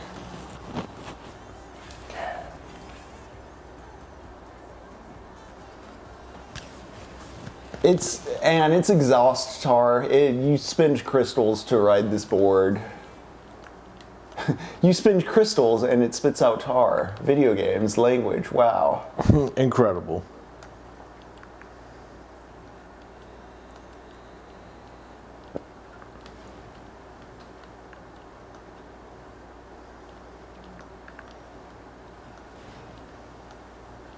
BTs were absent in 2. Again, just wish there were more Pokemon.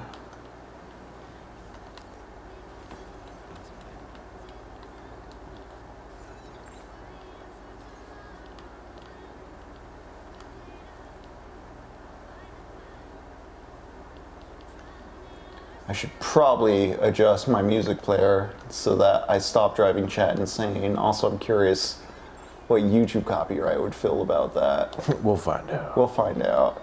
The Wood Kid is blocked in Russia, apparently. Interesting Russia. Not where I thought that would have been.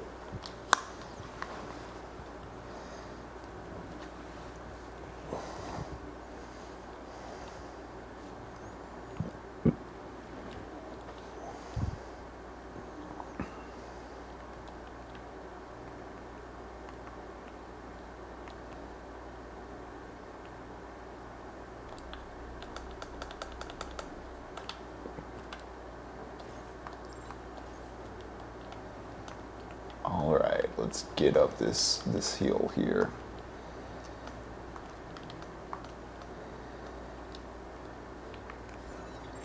DS1 was a horror game. DS1 did have much scarier encounters with the ghost BTs, just the basic like hovering dudes. I remember having several missions where you have to like go into BT infested areas in Death Stranding when you're retrieving stuff, and there was attention to like actually sneaking around and avoiding them. And there was more of a scarcity there, and that is an aspect this one totally lacked.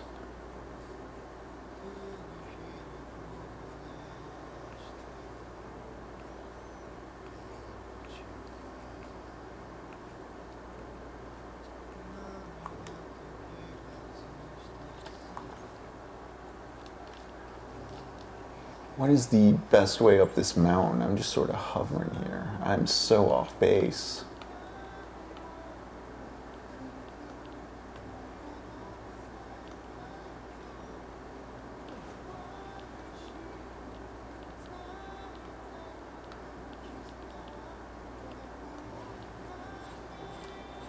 Nope. Nope. Awful. Right when the sub gets tiered too. Amazing. Perfect timing. Thank you, Ann Porkins. Ow.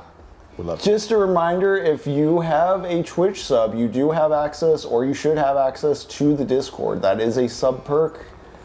If you don't have a Twitch sub, but you support us on Patreon or Ko-fi, you should also have Discord access. We watch movies on Sundays on the Discord, although we're a bit busy these next 2 Sundays. That won't be happening. But when we get back to it, we're going to be watching The Postman. We're going to be watching Sleep Dealer. Yes. Probably going to watch Apocalypse Now and Starship Troopers as part of our Toy Soldier Spring. I have yet to really hash out the cinematic side of that programming block, but there's plenty of war movies to get through.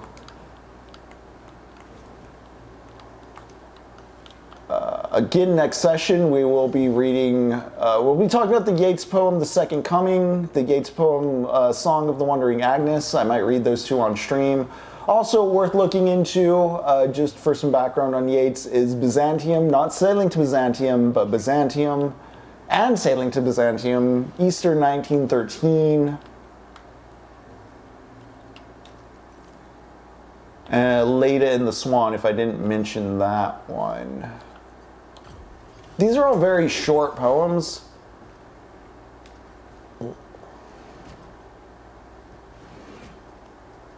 But we're gonna start real simple. We're gonna just be real romantic when we start playing Metal Gear Solid 2. We're gonna look at our men in tights and we're gonna read our Irish poetry.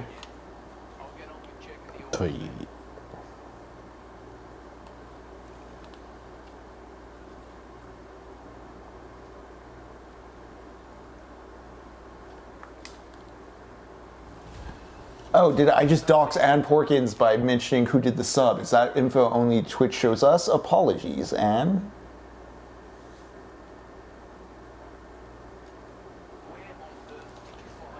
I was expecting Sleepy Zane, the costuming stuff, to play more into like a Snake Eater style camo system. That I guess didn't really happen. Yeah, and I thought stealth was going to be a much bigger piece, considering how many bushes there was, and like how much you could like hide depending on like how much stuff was on your back. Twitch loose lips. Damn, Twitch.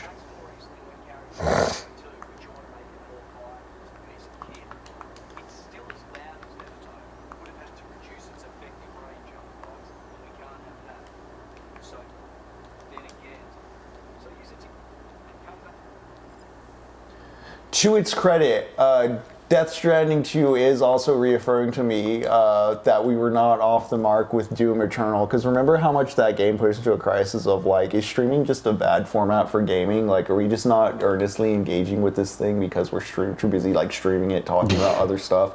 No, like Kojima hooked us in. This was fine. This was excellent. Ninja Gaiden Ragebound, fine, excellent. All those horror games, fine. Yep, no issues. All those Doom mods, fun, no issues. Like, I think this passes that test for me. For all the flaws and all the ragging on it we might be doing this session, this is, us as people who beat the game talking just about feelings on it without, I don't know. I don't regret playing it, certainly. Sleepy Zane, you're very passionate about it, which Yeah. I think is representative, just like it's working on some level. Doom Eternal is just Doom Eternal. Yeah, Doom Eternal needs you to like constantly be playing Bop It with its microsystems in a way that gets very annoying, because it's not about like there's no mastery hop. Like once you learn the basic task and you demonstrate to the game that you can do the basic level of task, it never is able to compound that into like more rewarding gameplay. So you're just kind of doing the same basic thing in more extended chains throughout the game, and it just makes it feel thicker and thicker and thicker. It definitely feels like your middle management, you know? You start doing good, and it's like, cool, excellent, here's more work. You're like, but you're like, yeah, no, absolutely, you're doing a great job. Keep having more jobs on there. The Doom Eternal slander. Lady Gaga. I just don't replay games too much these days, but I would play Death Stranding 2's post-game. I am enjoying this kind of casual, just like surfing around. I wish they could somehow move the feelings I'm feeling about it right now into the middle of the game. Honestly, I don't like that you have to wait to post-game to get like 2 of the zones. Serge was telling me about that, and as you can see, I maybe missed a few of the other zones. I wish you had to like maybe get all of Australia on the map, or there was something that moved like this post-game exploration stuff I'm doing. I kind of wish this mode was in the middle of the game, or better kneaded into the middle of the game.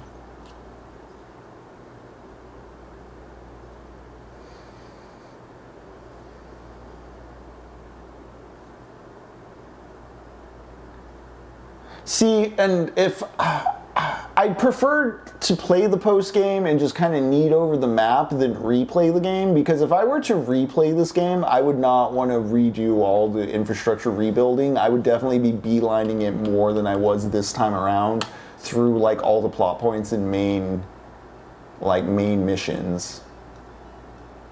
I don't know why I would want to replay it, whereas like as is, I'm like more just like, let's see what's left that I didn't see.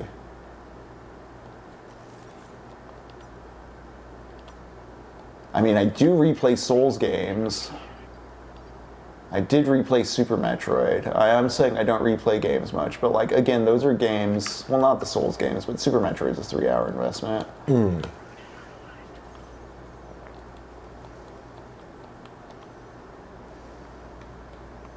It doesn't lend itself to, I don't feel like it's a game that asks for me to replay it. I know Serge mentioned replaying Death Stranding 1.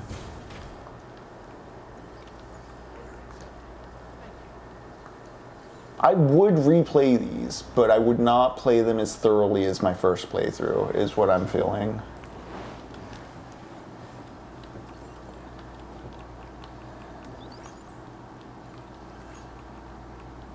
Although maybe I am denying myself the experience of starting from zero and just rethinking my approach and using the truck less. It's like, yes. I think though, knowing like the story and stuff, I would rather move on to other experiences.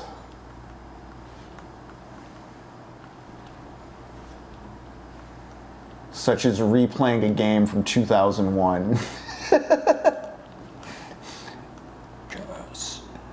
Honestly, though, I don't think I've replayed it since like 2012. I'm very curious what the feel is. Also, just I've done so much more reading and learning, and I've changed so much as a person.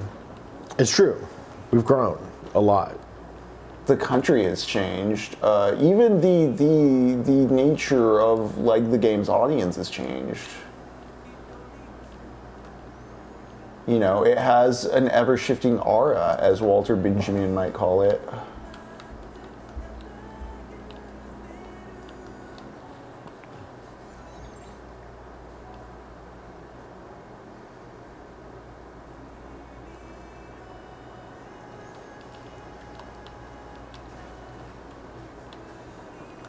Oh no! Oh, okay, So you're saying do a photo mode here with Lou. Do a photo? Shit.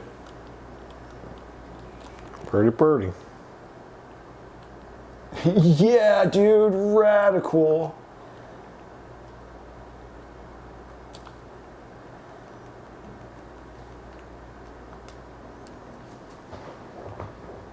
Sam, this is Dollman, your baby's dead. Tomorrow is the future we don't envision ourselves in. Yeah.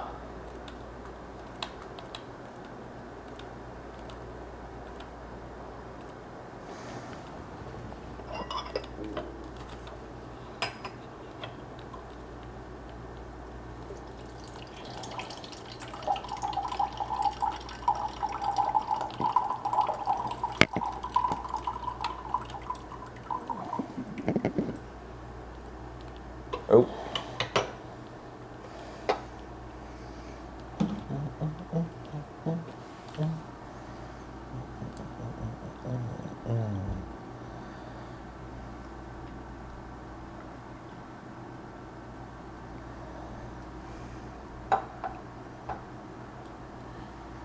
Well, that's really cool.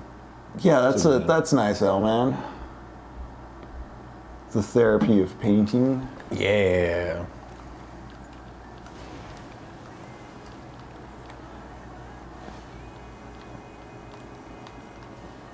I've really been liking the transcendental meditation.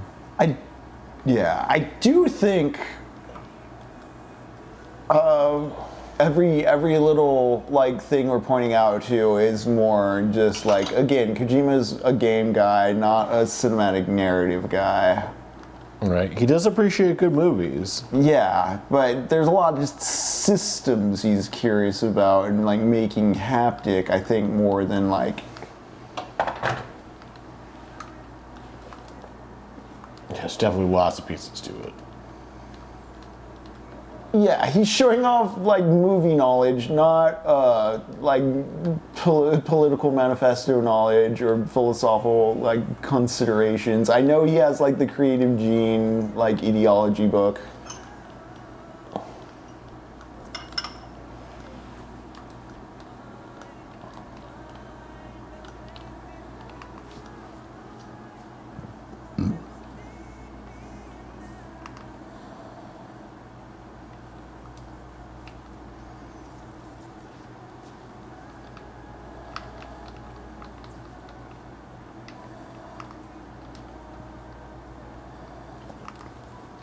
Pure movie making ability?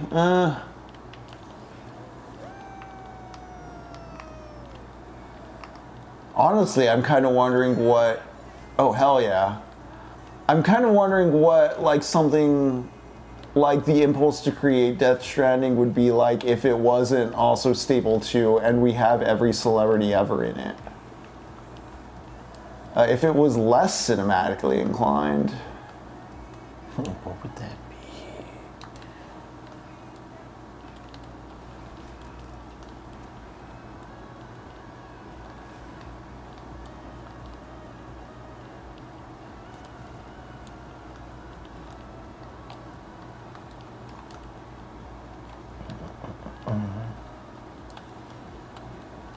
Although this traversing up this mountain.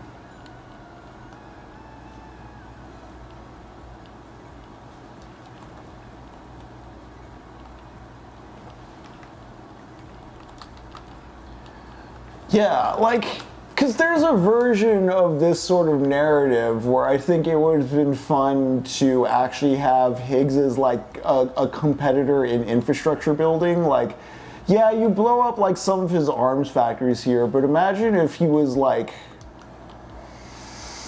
they built their own roads and they had their own cities, and it was almost like kind of like a rival RTS thing where you're like a unit on the ground but also like a infrastructure manager, something like Command and Conquer Renegade or Brutal Legend, as Jari pointed out earlier. Just more cohesive ways of adding that antagonism into like the mechanics and not just like the cutscenes.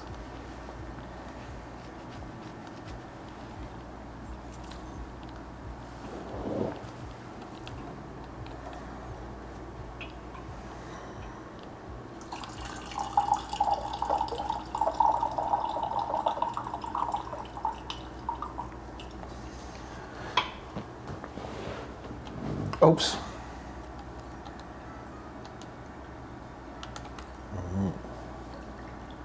Oh, sorry. I do like the idea of, and I would be curious for like both fan fiction and expanded universe fiction of like what other porters and stuff are doing, because as I brought up with Parable of the Sower, like Lauren's whole like hyper empathy issue doesn't make her a Luke Skywalker. In theory, I know there's other Doom softwares and stuff, and Sam's condition is also very much similar, but this game's far more into like Sam being the exceptional one. This is now one of those tensions where I'm thinking about like it wants to have this point about like the greater coming together, social good stuff, but it still hinges on an exceptional individual, and I think even something like Elden Ring or Dark Souls is able to address this by really decentralizing the protagonist through its multiplayer features being a considered part of the world. Death Stranding 2 has similar multiplayer features, and I do like the sense of social it builds towards when you get other people's structures helping you and you help other people with your structures. But it doesn't consider it in the world lore narrative of the thing as well as those Souls games do.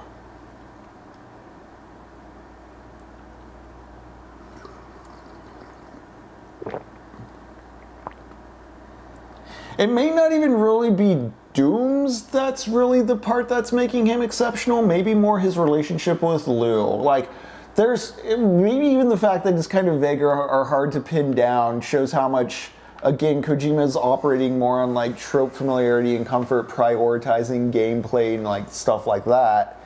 When it comes to like, oh, Sam's the hero, so of course there's going to be something about him that's exceptional.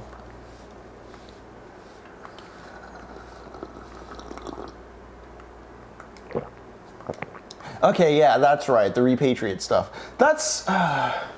That's another thing, is like so much of the lore Sleepy Zane to me sort of glazes over into a generalized techno-babble after a moment in a way, again, something like Metal Gear Solid, since it's using real-world analogs like nukes and international warfare, it's like, oh, that's easy and legible to read, whereas like, I don't know, all the magic, tar, chiral, energy stuff.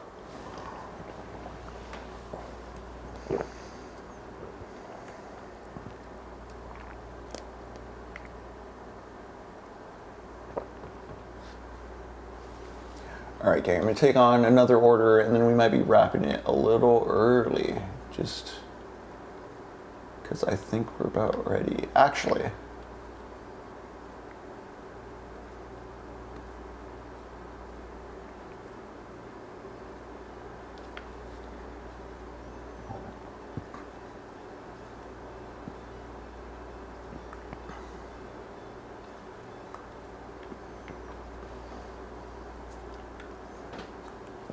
do the Ghost Hunter.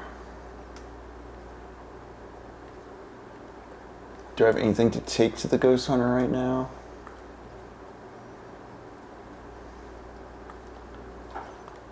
I'll take this breakable cargo on my coffin surfboard. Surely nothing will go wrong. Nothing will go wrong.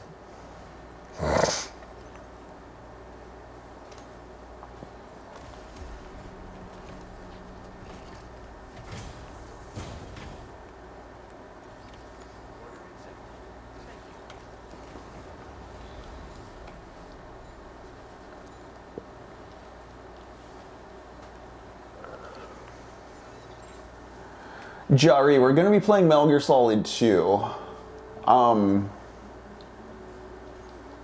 Although, if we end up doing any kind of Rocky Road bust out an emergency game thing, say Lux or Steak Boy is not available for a session, you know how it sometimes would happen. I busted out Super Metroid during this game, but I do kind of have in mind to maybe play the MSX versions of Metal Gear and Metal Gear 2.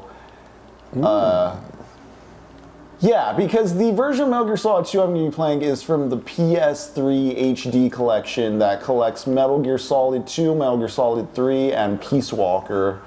And on the version of Metal Gear Solid 3 included, it includes the MSX versions of Metal Gear and Metal Gear 2. We may just inadvertently play all of the Kojima games relatively fast on this channel, who knows? Fair. That's so cool looking. I'm like on the edge when I don't need to be. I can just go home. I don't need to look at the cliff, Sam.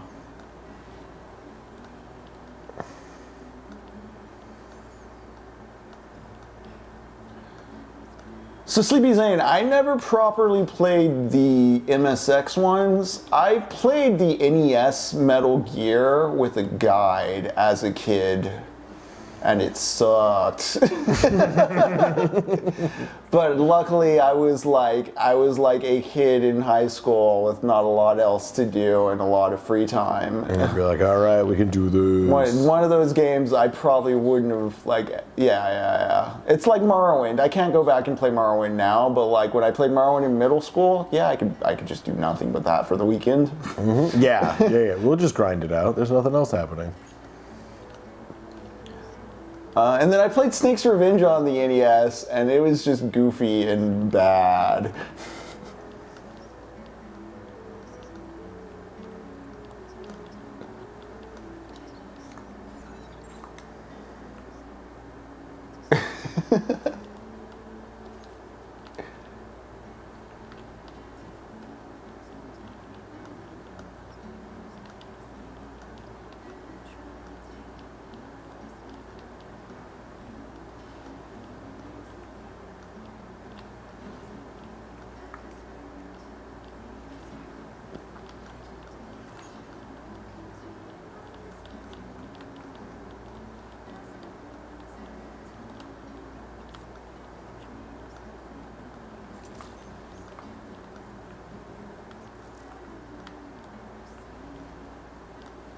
Did I just simply move too fast to appreciate the wildlife as well? Because I do like that there was a wildlife and there were birds that gave you missions.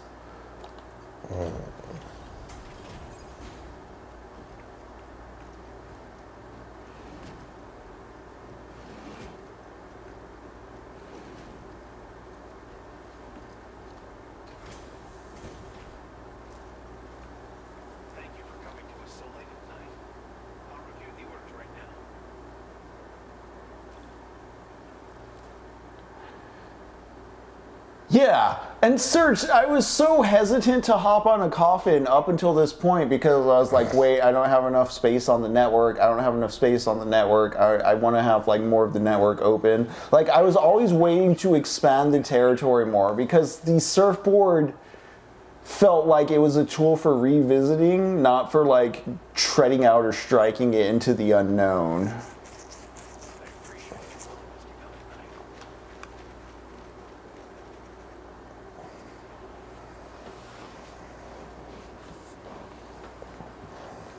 Metal Gear Solid 4 is your favorite, Lady Gaga. That's interesting. I do like MGS4, but I feel if I revisited it, I don't know how I'd feel about it. I have very specific memories tied to that game because it was such like an event.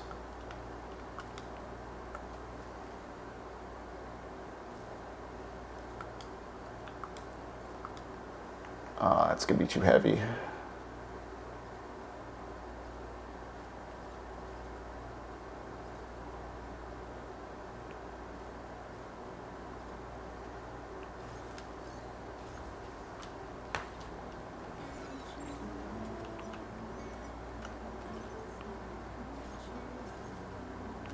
Oh, whoops. Back too far out there.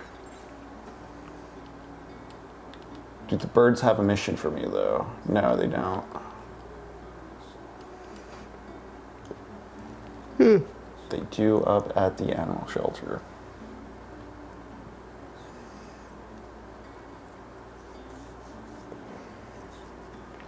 The only kid in class who had a PS3. Wow. Dang, Gaga, that's impressive. Pretty cool. Serge and I had a friend who had a PS3, and he had MGS4, and like the weekend it came out, we all went over there and just played straight through it and melted into his couch. I dated a girl whose father had a PS3. Like for the PS3, like Yeah. Yep. like damn, I want to play Spec Ops, but It's pretty tight. Yo, Heather, is your dad home? he's not. Awesome. That means I can play the console right now. Yeah. Cool if we come hang out for a little while. Babe, my dad's not home. Like, cool, can I bring the boys? Like, Go pick up a game from the rental store. It was great. Serge, I was that father.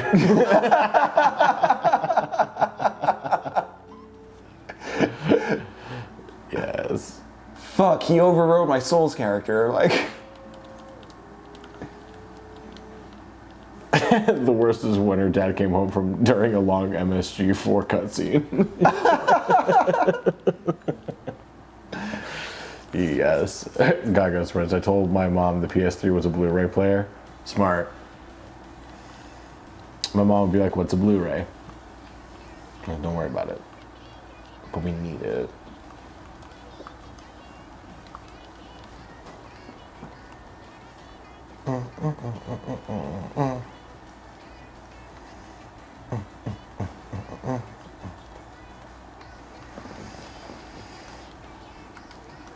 yeah, I think there's this tension too, and like, you have to start Death Stranding in a state of like, you know, broken society apocalypse, and like, you build towards, you know, rebuilding that, but like, by the time the credits roll, it's not.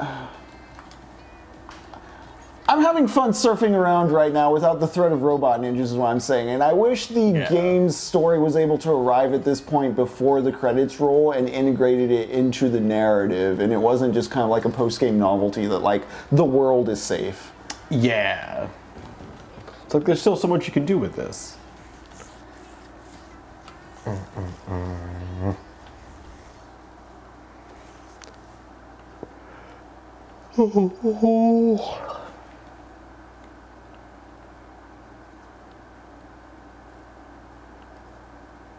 Yeah, I love that too, Sleepy Zane. I don't really feel like fighting dudes, so I'm not.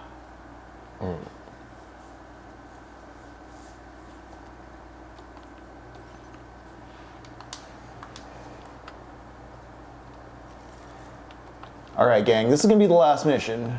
This is gonna be the last delivery of Death Stranding 2, at least on stream for now. I might bust it out down the line.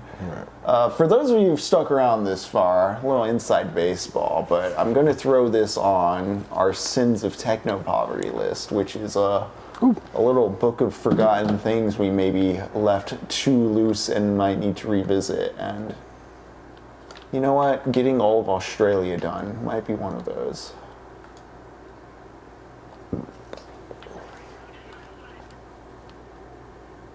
Wear Pico, the craziest thing.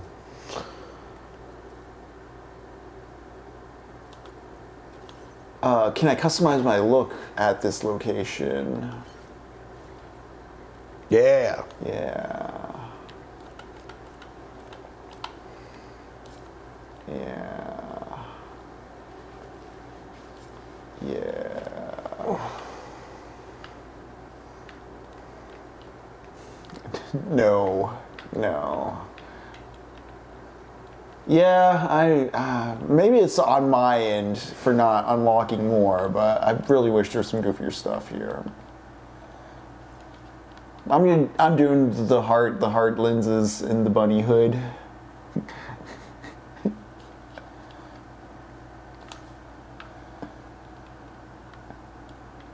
Heading out. Sam-kun.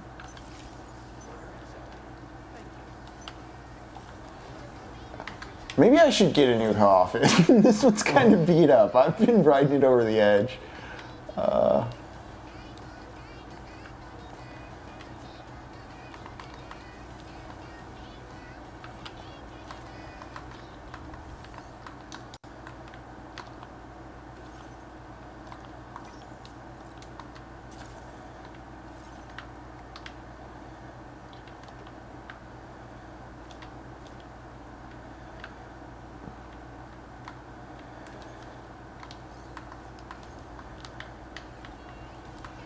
I love that the music's just coming from the coffin.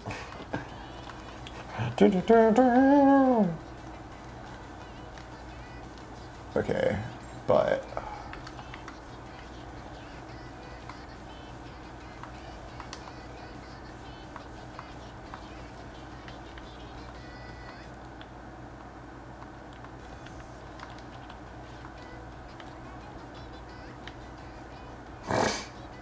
how do I remove X button?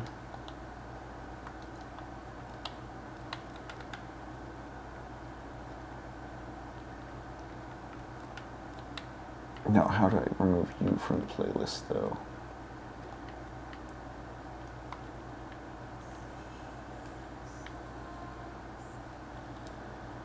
Okay.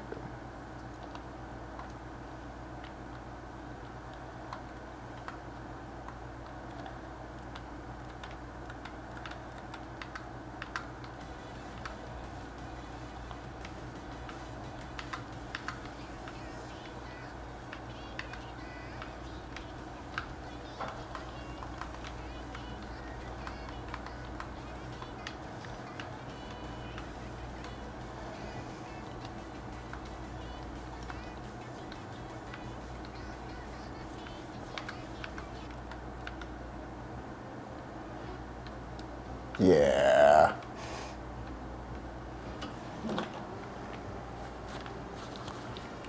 So I thought there was going to be so much more of this type of music based on the very cool, never fully used Pokemon fighting mechanic in the game. Just no, they didn't. They didn't. Why you do this? Why you do this to me? Why you make us look like fools?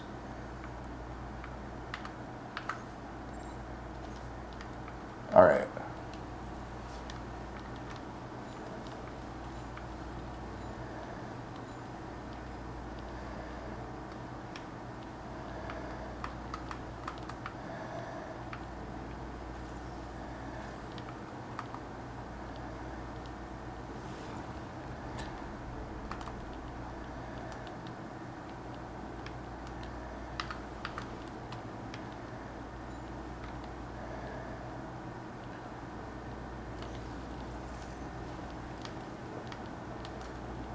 Street skating. All right.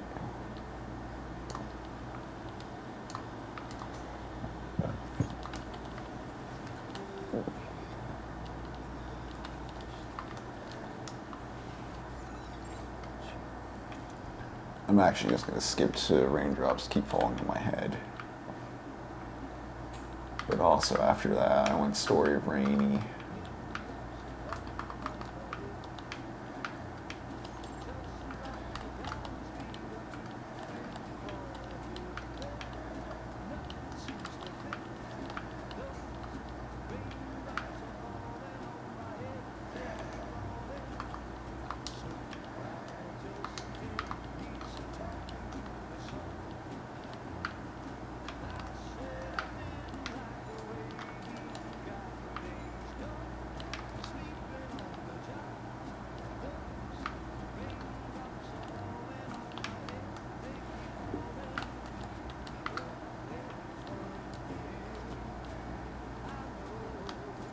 Ooh, that's so cool.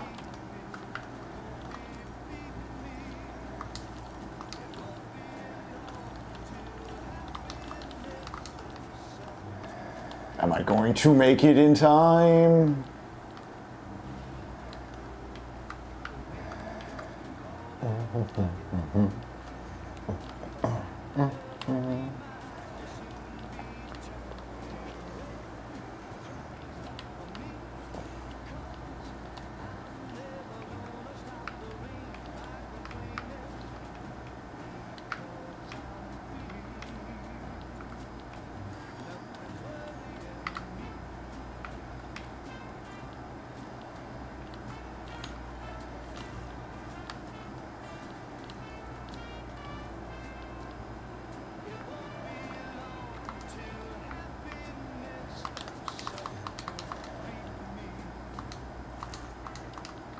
Damn.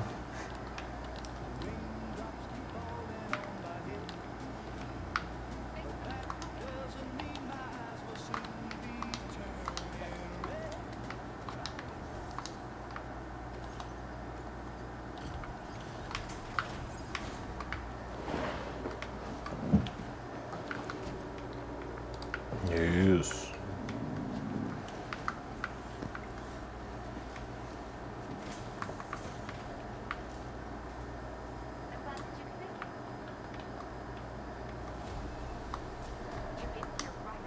Kickflip some trains. Oh man, I can imagine a world where like you build the monorails and then you place some strategic ramps and then you try to hop over the trains with your coffins. If the vehicle navigation was a bit more fun and there were like some like Demon Soul style phantoms, it'd be neat to see people bussing out tricks and doing like parkour and like weird vehicle stunts and stuff just on your map. Just like the possibilities of like what if. That could be pretty. Like seeing other people enjoy the world. Thanks again. I mean it. Come and say hello when you have the chance. Yeah, Surge, that's something I really loved about Super Metroid replaying it during this time too, especially when I started looking more into zero mission, like sequence breaks. Just the nature of sequence breaks or splitting paths in Super Metroids is so not dependent on like third game knowledge. It's just a matter of like, what's easier to you, bomb jumping or wall jumping? Like, you will kind of suss out your own path along the way. See which one works best for how you're playing.